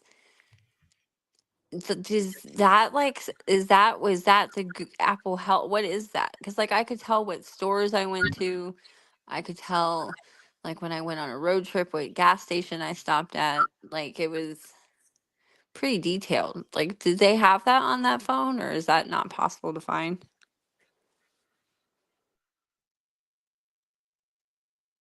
I don't know. I don't know. Go ahead, I Cherie. do. I said I have that on my phone. It's the Google timeline. It does exactly what you were saying, Streets. So I wonder why they didn't like. Why couldn't they look that up? Would maybe the timeline on that isn't very accurate? Because like I couldn't tell a timeline on anything. I could just see that I had gone there. But maybe there is a way. I've only looked at it like once, and I just found it really interesting. I was like, man, my phone really is tracking me. Well, I just found the way that it was interpreted and the way that it was discussed at trial about the phone data was that 40-minute window was the phone from 1:30. I think it was actually 1:31 to 2:08 traveled 707 meters. And I thought, well, why would that be grouped when we know that the girls were dropped off at the Mears lot and walked from that lot to the Monon High Bridge? And then we know that the phone took a photo I believe at what, 2:05, where Libby takes the photo of the entire bridge. And then at 2:07, she has the picture of of Abby. And then another thing that strikes me as funny, it's what, what was Libby doing with the phone? So she takes the picture of Abby at 2:07, hypothetically on Snapchat, and it's loaded immediately to Snapchat, but it's not saved in her cache or in her camera roll. But it says when she took that photo, that was the last time the phone was unlocked. Now, I would almost guarantee you, with her being a teenager, she had the settings on her phone set to where her phone would automatically lock within 30 seconds or less. What was she doing on the phone? Because I don't remember there being any kind of information data between 2:07 and 2:13. Like we have in the car where she's posting on Snapchat, she's reviewing Snapchat, and then it says that she interacts with a messaging app. But they didn't say, I don't think that they said which messaging app she was interacting with. So was that iMessage? Okay, so Michael says no. Auto lock was not on, according to the report attached to a Cecil deposition. Okay, good to know. So she walked around with an unlocked cell phone? yeah, well, that's what I'm saying, because it says the last time the phone was unlocked was at 2:07. So if she took the photo of Abby on the bridge and she's finishing her walk across the bridge, she's holding her phone and her phone's just unlocked. But she takes the video of Abby on the bridge, and 1 second after the video stops, a thumbprint attempts to unlock the phone, but it's unsuccessful. So so that tells me one major clue is, if that was so helpful, Michael. It just kind of answers something maybe it answers it for all of us. Think about this. Libby's got there was a question, if did Libby even know she was recording by the way that she was holding her phone? Libby had to know that she was recording if the auto lock wasn't on, because Libby had to be the one to stop the video and lock the phone if 1 second after she stopped videotaping, she attempted to use her thumbprint to unlock the phone again. She would have had to have pressed the side button on that phone to lock it if the auto lock wasn't on. Am I right or wrong? Is that how that works? Is that not how that works? I don't even know how my phone locks. I just know it does it. It just turns itself off and locks. But I have facial recognition for my phone.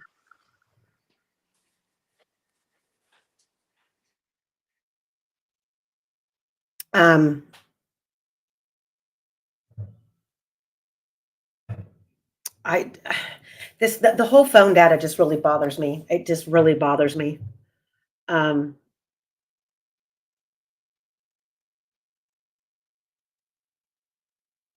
I'm trying to catch up on chat too.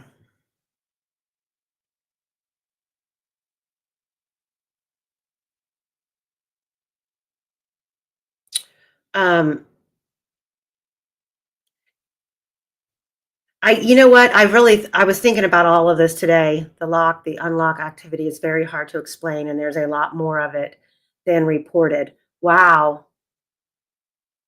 Wow.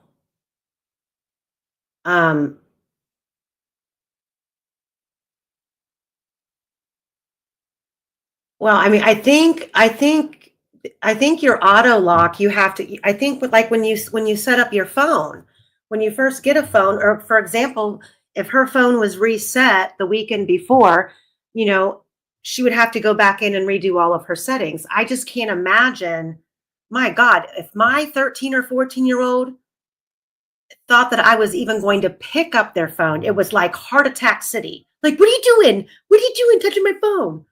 I just can't believe that a teenager would not have an automatic lock set up on the phone. Yes, GK does sound like down the hill. I don't know if Garrett was friends with Kelsey. I do know that he was friends with Michaela Hartman, aka Michaela Babcock. And I have no idea if Garrett Kurtz, I know that his DNA was taken in the Nicole Bowen case. I know that he was interviewed multiple times by ISP and the FBI about the Delphi case. I do not know if his DNA was ever tested against the DNA at the crime scene or not. And he had no knowledgeable alibi of where he was that day. So, yeah, she would have, yeah. Yeah, I really cannot imagine a teenager not having the auto lock on. That's bizarre. Look, we're in a world where the defense's expert has said 4% battery at 3:30 p.m. at the latest is no problem for a phone surviving an additional 13 hours. No, I'm not. Well, and how convenient that they've lost the whole turn off log, the turning off of the device log. I mean, that phone did not, if that phone was on 4%, it did not last for 13 hours.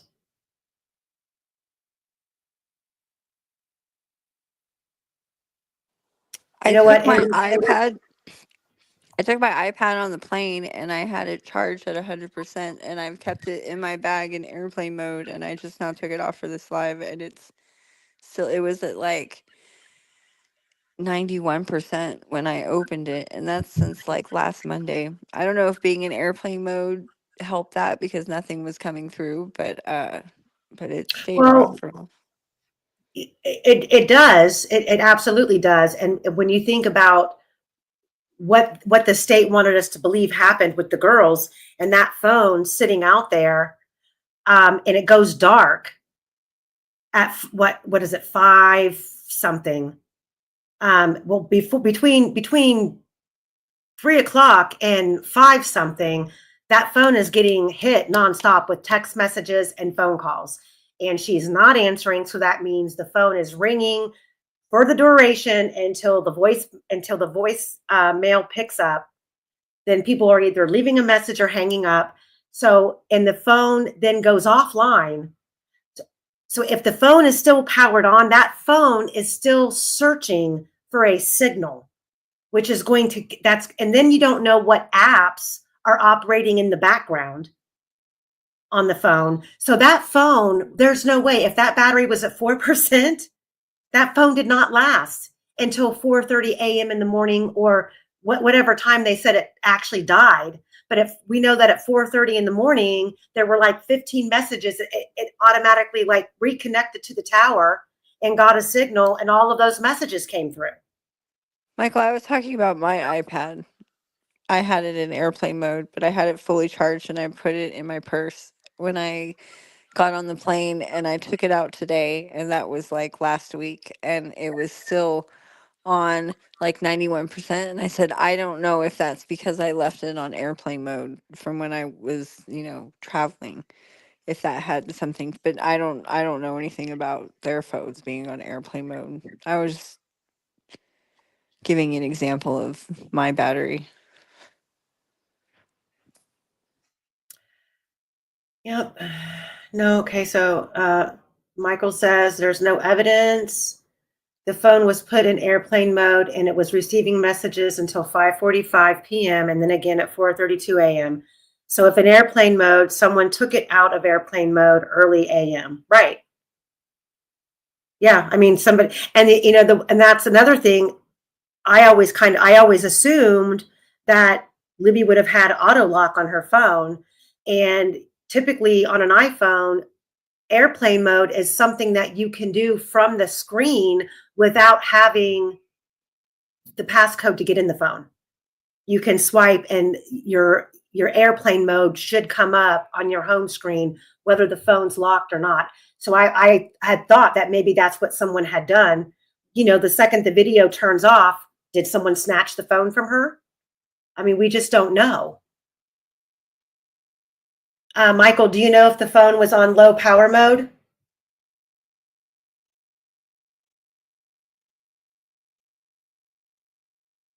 And yes, and Catastrophe, you're right.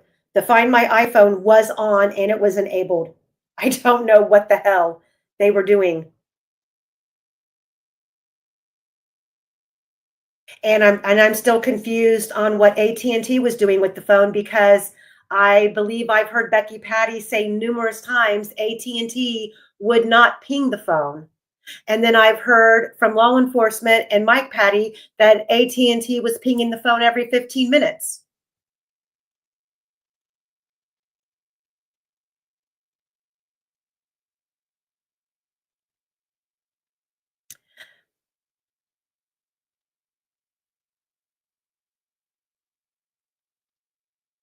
Abby's mom, I believe, talked to her that day on the 13th.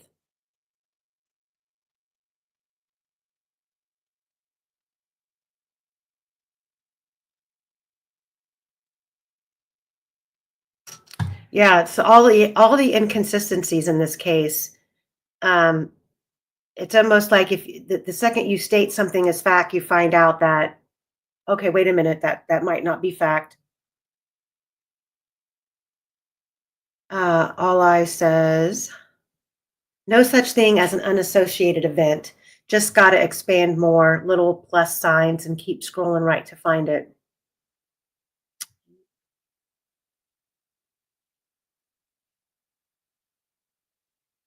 Somebody was saying that AT&T would not ping the phone.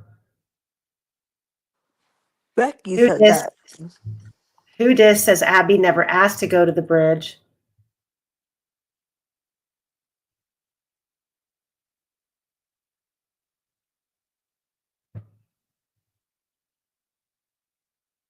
How long were the FBI on the case before being kicked off?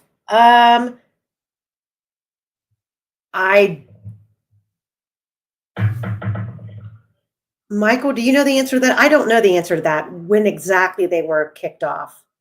I know that they were blamed for the Marathon gas station tape. They were blamed for the misfiling of the Rick Allen tip.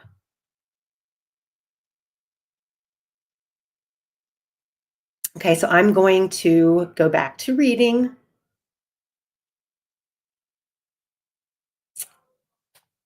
So 1:30 p.m., Kelsey, Libby, and Abby left the house. 1:30 to 1:38, they drove to the Monon High Trail, Mears lot. Derek said Libby called him to secure a ride home in the vehicle on the way to the trails. Derek said cell phone record shows time of call from Libby was at 1:38. Kelsey said she was talking to her boyfriend when dropping them off. Kelsey's cell records indicate her boyfriend called at 1:38. So 1:40, Kelsey dropped them off at Mears. So why do we have Kelsey's vehicle passing the Hoosier Harvest Store 10 minutes later?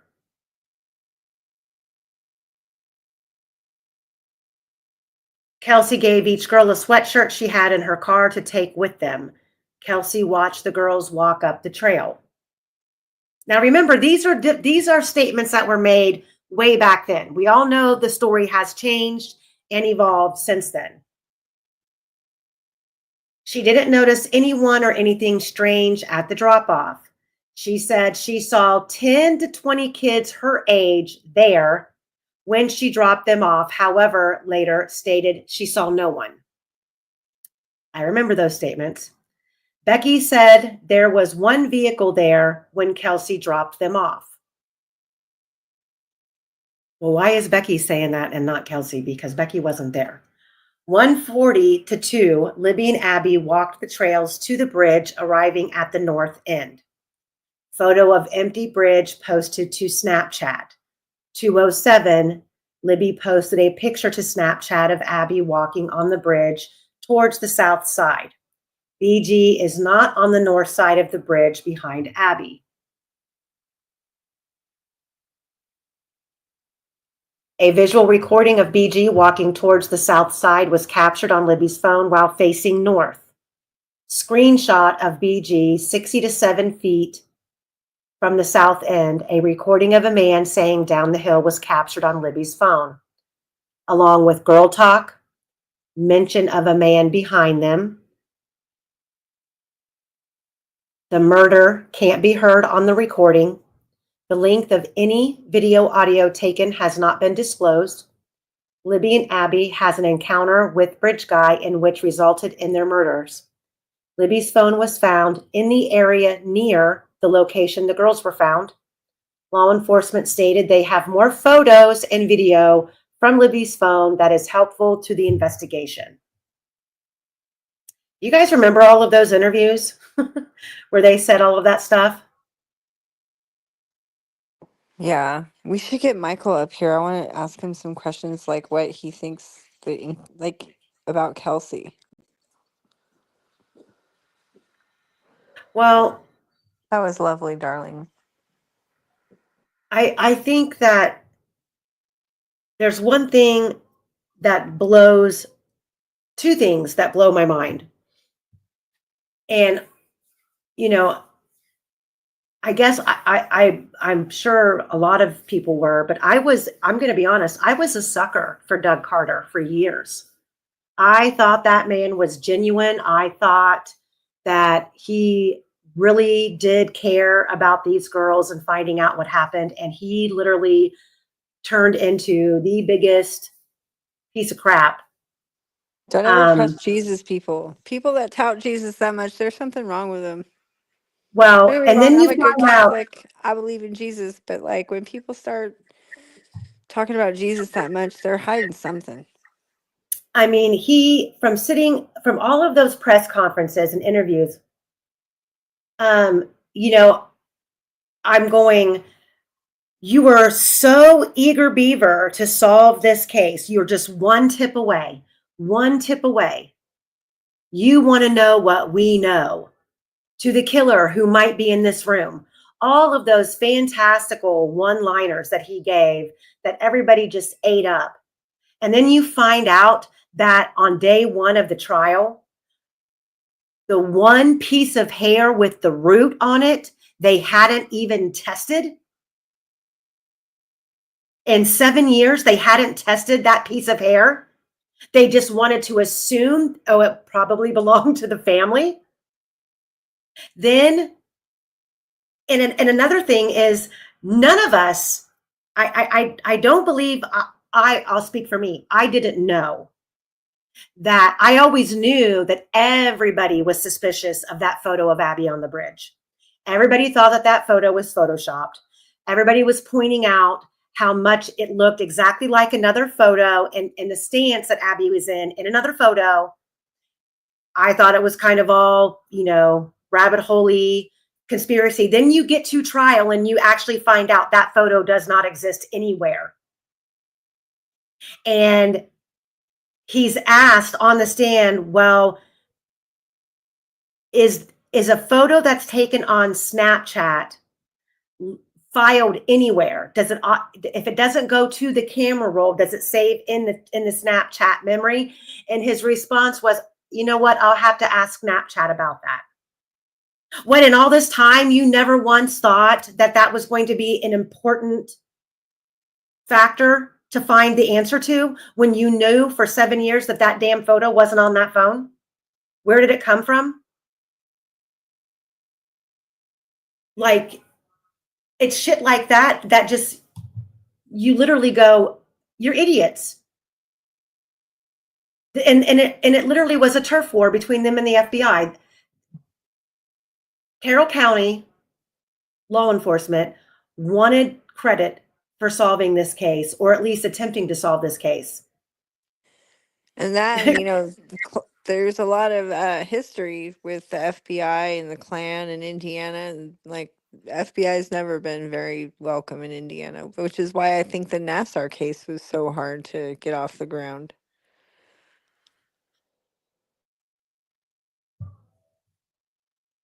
That just really, the whole hair thing really pisses me off, because I don't care what they thought. you test the hair. That hair with the root that was on Abby's hand should have been first and foremost tested. And if it was a family member, then maybe we would have had cell phone downloads from all of their phones. We would have had a And they better didn't, timeline and of the where they had sticks, been and what they were doing. and the sticks Huh? too. They didn't collect the sticks, and they didn't run tests on the sticks. And it's obvious that like that's the only thing that only the killer touched, like, and was the last person to touch it. And they didn't collect any of the sticks. They had to go back and collect them per Barbara McDonald. I think that's why people get the bullet story mixed up. I mean, I don't know when they found the bullet, but I know that they had to go back for the sticks, and then they didn't run any tests on them. Speaking of,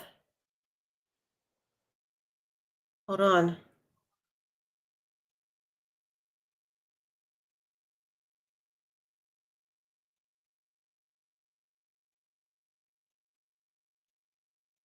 Where I know I have it saved in here somewhere. Um,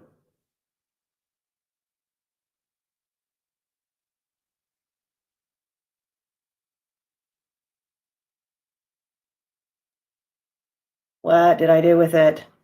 That's another. Speaking of Barbara McDonald, I have the video clip of her emphatically saying that she was told by law enforcement that they had to go back and collect the bullet. They did not collect the bullet that day. And there was somebody in Carroll County giving her information because if you remember, she was Court TV's go-to person when the Franks memo came out, and she's the one who drew out what she was shown the bodies look like with the sticks on them.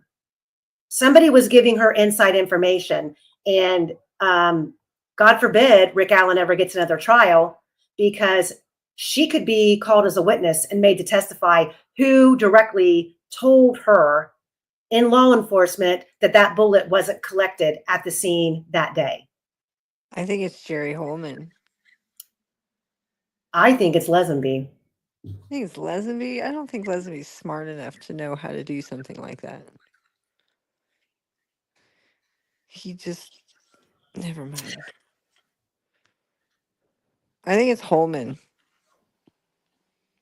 Yeah, I know that's according to Holman's interrogation. And yes, there is a photo that he has on the desk there that he's showing Rick Allen, but somebody in law enforcement told Barbara McDonald that that bullet wasn't collected that day. And they did go back out like 3 days after the crime scene was released and resecured it for several hours and then left. That's okay, Deb. You're fine. Okay, Yeah, let me Andy get back to reading. Baldwin's. So they're talking about the recording of the girls. These are things that were said back then. The recording of a man saying down the hill was captured on Libby's phone. There's girl talk, mention of a man behind them. The murder can't be heard on the recording. The length of any video audio taken has not been disclosed. Libby and Abby has an encounter with BG in which resulted in their murders. Libby's phone was found in the area near the location the girls were found. Law enforcement stated they have more photos and video from Libby's phone that is helpful to the investigation. Okay, now these statements right here and this information is a lot of what I remember from back then. But when Cheyenne took the stand, her story had kind of changed. Cheyenne's friend from school arrived in a white car with paper plates. Now, we all know about the white car with paper plates. That is the white car that was photographed by Tina Rodell on the 12th outside of her house that came to pick up her daughter, Megan. They arrived no later than 2:45 as their vehicle was already there when Cheyenne arrived. Cheyenne didn't know they would be there. This vehicle was also witnessed parked there at 3 per Michelle Wise. This couple was witnessed by man in the flannel shirt at the bridge before seeing Derek at 3:30 on the trails. They also were said to have witnessed BG leaving at 3:15 via the Freedom Bridge Trail. Who did? Who's they? Still there shortly after 4 when Becky arrived. 2:30, Cheyenne's best friend, hiking buddy, arrived. I thought Cheyenne's hiking buddy came with her. I thought Shelby was with her. I thought they had been at Riley Park. Maybe they had left Riley Park and met back up at the trails. See, this is why there was all of this confusion with Cheyenne back then, because she could not keep her story straight back then. Yeah. And that's why too law enforcement was asking her about which Shelby was with her. Was it Shelby Duncan or Shelby? I can't think of her last name. Hicks. But there were two Hicks. Yes, there were two different Shelbys, and Shelby then Duncan lives like right down the street from Curtis Palladino. and then there were people who said that Cheyenne wasn't out there with a Shelby at all. She was out there with a Cheryl Loeffler. So back then Cheyenne didn't know how her friend, she didn't know her friend would be there, unknown how she arrived or if she arrived alone. 2:45, Cheyenne arrived at the parking area and parked by the gate. This is by the Mears lot. Her arrival time is based on a missed call at 2:49 when she began her hike. She saw 3 vehicles when she arrived. One white car with the paper plates belonging to a friend and his girlfriend also there hiking. Now, wouldn't that be Daniel Pearson? Would that be Tyler French? Well, I thought it was Tyler French driving the white car with paper plates that was picked up at Tina Rodell's house, picking up Megan. That's what I thought too. And Combs lives, his stepdad Combs used to, he hightailed it out, but he used to live right down the street from the trails. Yeah. In Mears. Neither of the 2 unknown vehicles belonged to her hiking buddy. Those 2 unknown vehicles were not there at 3 when Michelle Wise drove by. She only saw 2 vehicles. This indicates the owners of these 2 unknown vehicles left between 2:45 and 3. One of these unknown vehicles could have been the vehicle Kelsey saw when dropping the girls off at 1:30 and left the trail by 3. Well, if we're to believe, who's the Wise? Michelle Wise, she's another witness that was driving past. We've never heard from her. She wasn't called at trial. Just like you know what Mary Cottrell's maiden name is, right? No. It's Riley? Weiss. It's Weiss. Oh, is it? Oh, that's right, it is. And then her brother, what's his name? His Jerome or Jeremiah Weiss, True Crime Junkie not True Crime Junkie, True Crime Jesus made a video about him, about his girlfriend that died, that he killed her and he still got his license and she was underage. Like, the Weiss family is they're interesting. And Mary Cottrell is born as Mary Weiss. She's Cottrell because she had one of her baby daddy is Cottrell, who's dead now. Yep. So one of these unknown vehicles, this can't be true. One of these unknown vehicles could have been the vehicle Kelsey saw when dropping the girls off. Well, we know now, if we are to believe the Hoosier Harvest Store camera timeline and what the state put on as fact, which would be, it was Betsy Blair, because they want you to believe that Betsy Blair arrived before Kelsey did. Now, me going through this timeline that I'm working on, I'm having a really hard time understanding how Kelsey and Betsy Blair didn't literally like run into each other right there at the Mears lot. And I'm going to dig into this Fitbit timeline too, because it might reveal some things that were said wrong at trial. I'm not sure, but I'm working on it. 2:50, Cheyenne happened to run into her best friend and hiking friend, in which she didn't know would be there. That's not what she testified to at all, but these were statements that were made way back at the beginning of this case. Cheyenne said her hiking buddy arrived around 2:30. They walked the main trail to the bridge, crossed the bridge to the south side, taking pictures along the way. Cheyenne stated that she saw a heterosexual couple she was also friends with. That would have been Daniel Pearson, possibly, and the Shelby Hicks. Cheyenne said they had arrived there before her. She arrived at 2:50 and says that she did not know they were going to be there. 3:00, Michelle Wise saw a white vehicle with paper plates parked on the side of the road, and a dark color vehicle parked at the gate. Only saw two when driving by at 3:00. One equals white car with paper plates on the side of the road. Number two is a dark colored car parked by the entrance. How did the hiking buddy arrive? Dark color parked next to entrance belongs to Cheyenne.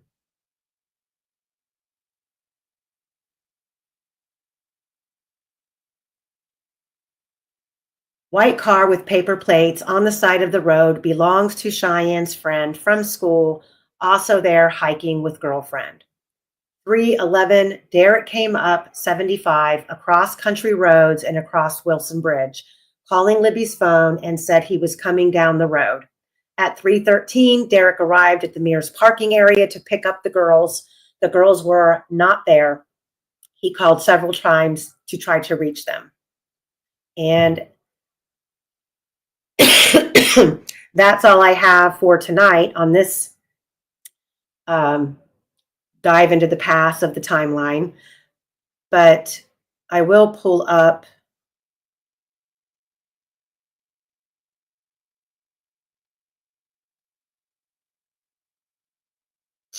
on.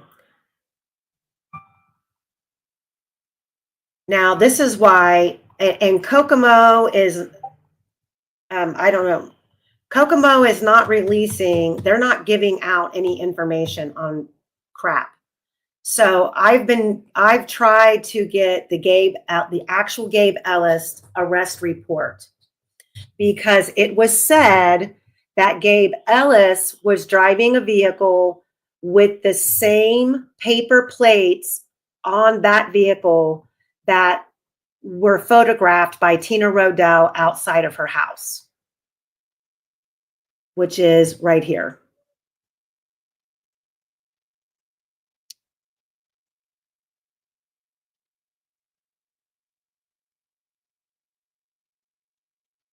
G908510 is the plate, the paper plate number. This is the white Dodge. It's like a white Dodge Dart.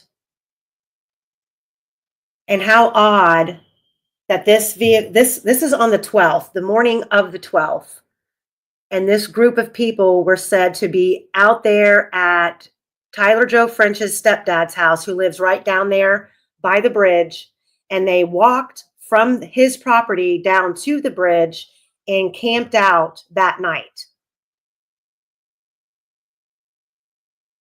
So why haven't we heard from Michelle Weiss?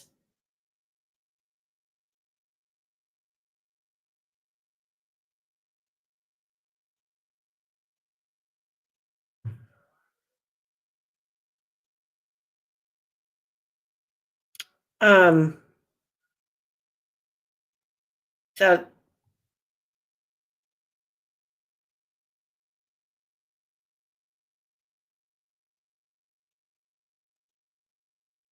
all eyes, but see, don't you agree that at trial, because okay, all eyes says Cheyenne had a deep purple sedan.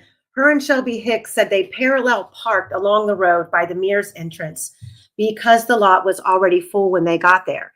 So Did she testify? I thought that she testified at trial that her and Shelby Hicks came together they were at another park, and she asked her, have you ever been over to the Monon and like the Monon trails? And she said, no, that's why they came over.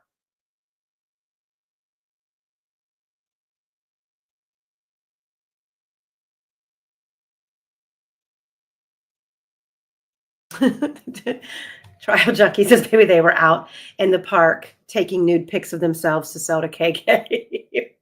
Oh.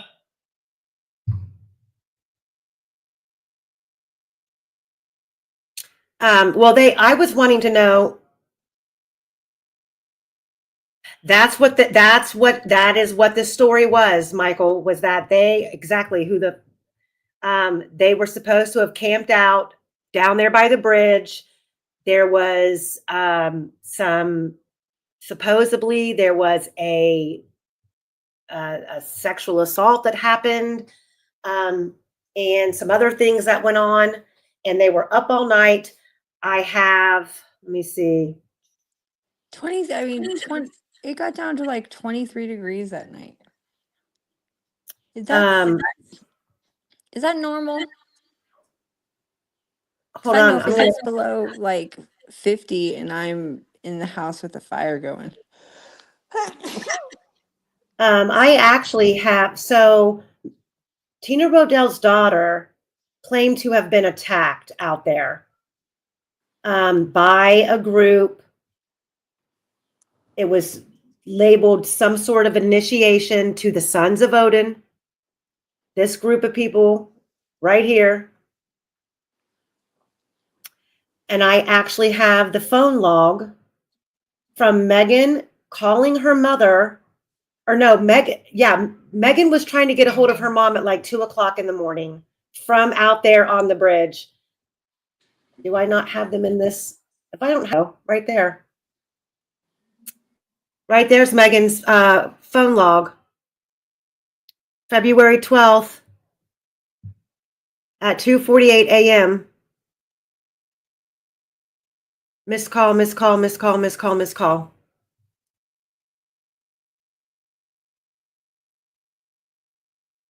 And that's why I always wondered about if they stayed out there and the next morning, you've got some, and of course they were all doing meth. So I'm sure the weather didn't bother them at all. But yeah. And then, well, the 2 a.m. screams weren't until the night of the 13th. This was the night of the 12th. So they were out. This white vehicle was seen at Tina Rodell's house Sunday morning on the 12th. Her daughter leaves in the car with, I believe it's 3 guys. Tyler Joe French being one of them. What is his name? Keegan Callis. And was it Prater? I don't think it was Prater. What was his name? I don't remember.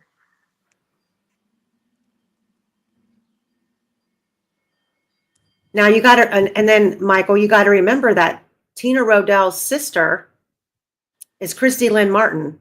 Christy Lynn Martin was arrested with Derek German. She wasn't arrested with Derek German. No, she was. They were yes, and she was, and they got out, and then she went on to do another deal here in Ohio.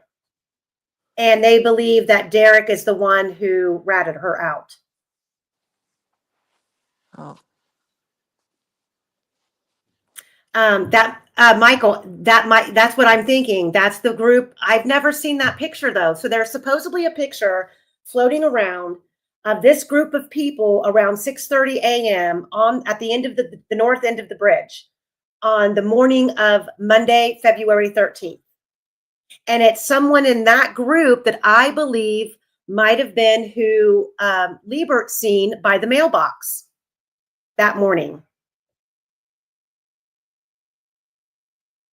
But that white car what are the chances that there's another white car parked there that we happened to have a photograph of from the day before that was actually going to the trails with a paper plate on it? I mean, that's crazy.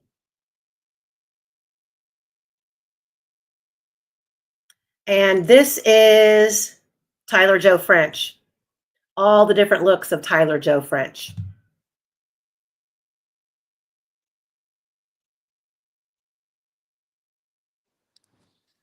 He'd be a good-looking kid if he wasn't an asshole.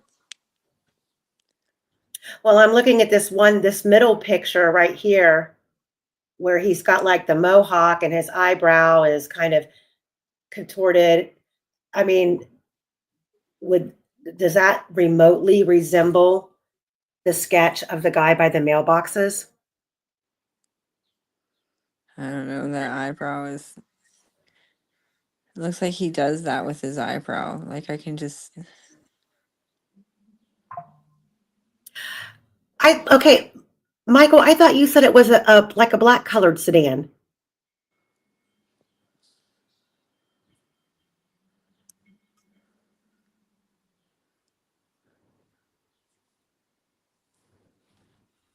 Oh my. Are you What? seeing that? This. I thought it was a dark colored sedan. Now, What the fuck? It's a white okay, sedan? I thought it was okay. dark. So we've got Michelle Weiss here. So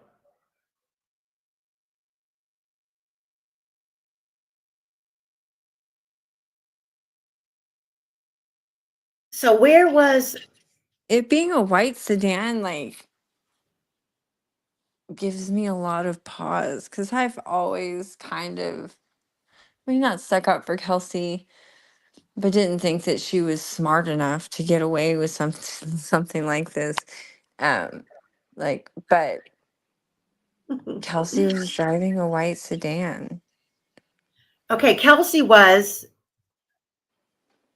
but okay, but I'm trying to figure out when this Michelle Weiss drives by where these vehicles are because it sounds as though when she comes back by, the white vehicle with the paper plate is now on the side of the road. Derek was driving a Subaru.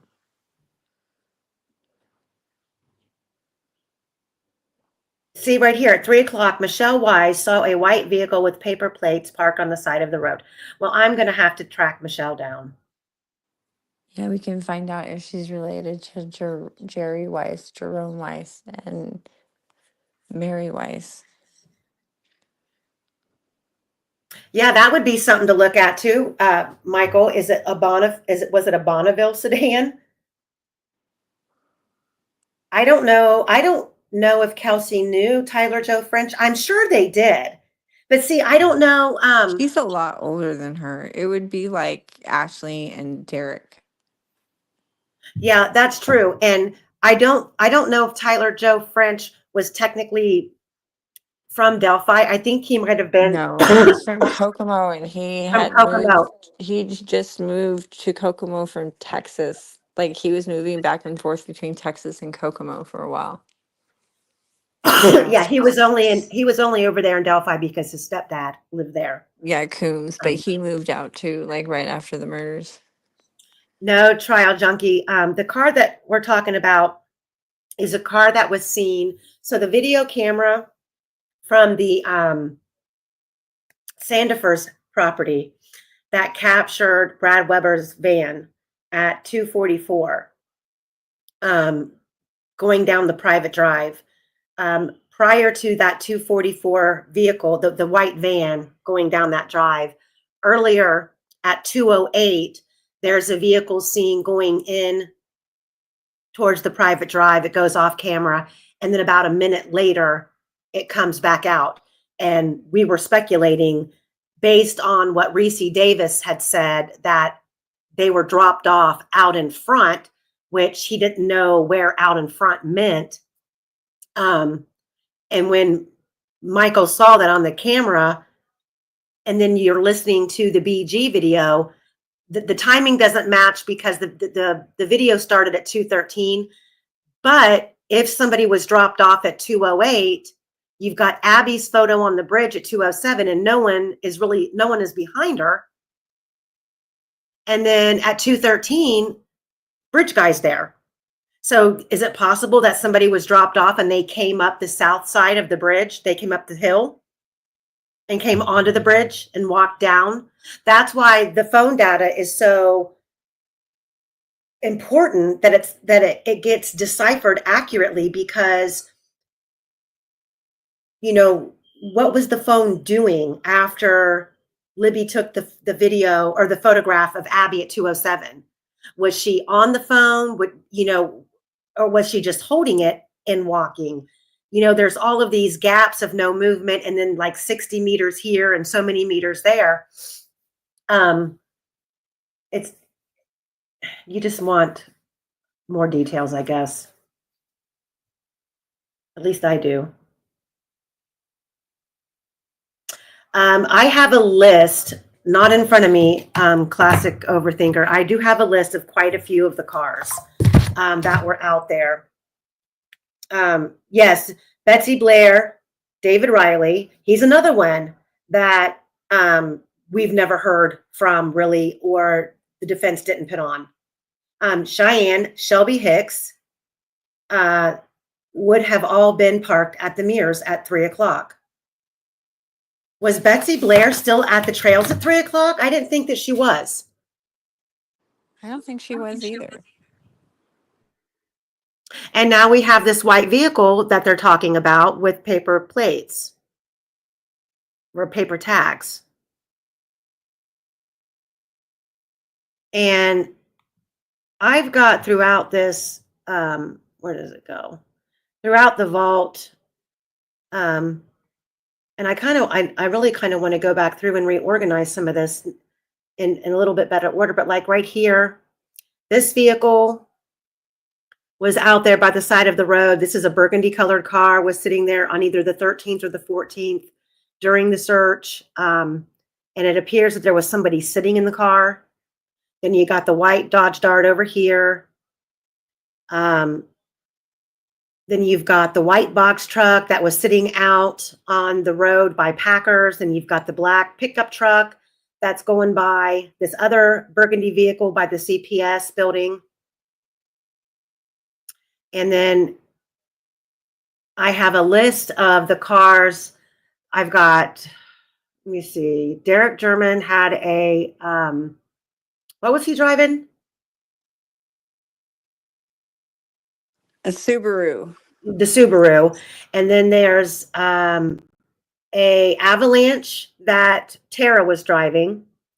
Then there's a tan Nissan that Tara's girlfriend was driving.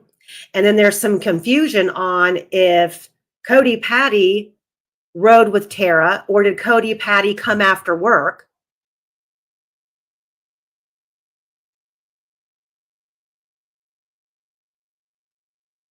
I thought he rode with Becky Patty.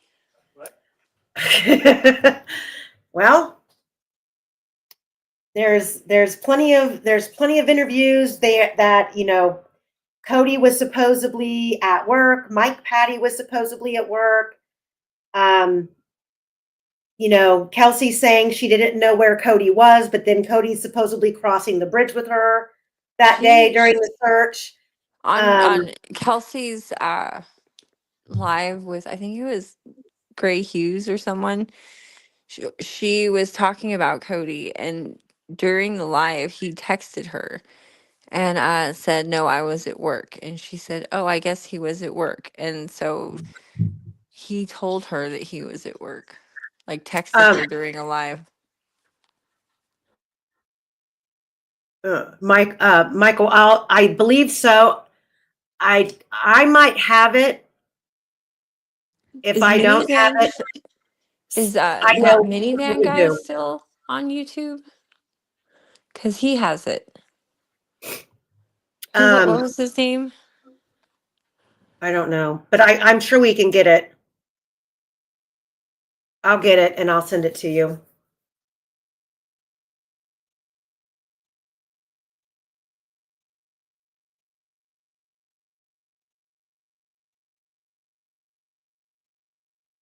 Well, that's what I was trying to, Anna. That was what was important to me about Gabe Ellis's arrest, because people were saying that when he was pulled over, he was driving a different type of vehicle, but that he had on the same paper plates that that white Dodge had on. And of course, people can say that, but the only way to know for sure is to get the arrest report when he got pulled over and they arrested him. And then there's this inventory list that's been floating around of what was in Gabe Ellis's car. They said that he had night vision goggles in his trunk. He had trail cams in his trunk. You know, I'm like, okay, well, just because that's being said doesn't mean it's true unless you see the police report. But Kokomo is not coming off of it.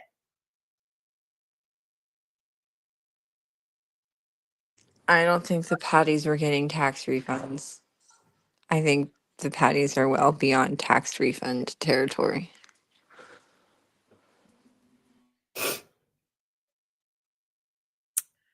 Okay, guys. Well, it is 8:30. We've been on here for 2.5 hours. I love you all, but it's a work night for me. Yeah, Candy, you're absolutely right. Only the state gets by with screenshots and stamping their own times. Abso-freaking-lutely.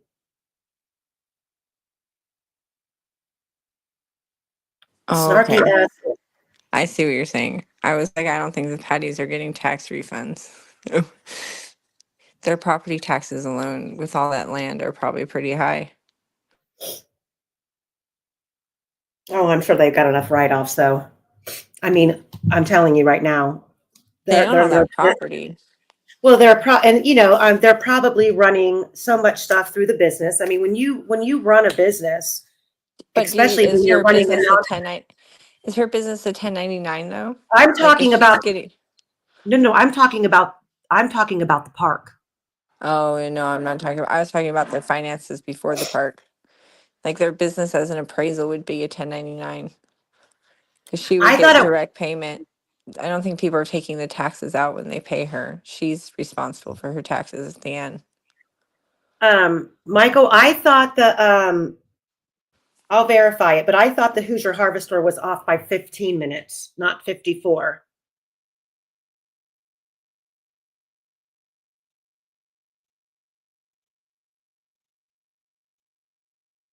M's in Creepin' World. Thank you. You're welcome. Yeah, there's a lot of things. I mean, Michael Osbrooks he's saying 54 minutes. Okay. Okay, Shay, I will definitely, I'll check it. Um,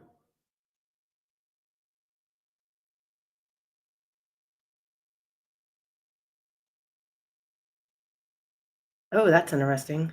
Okay.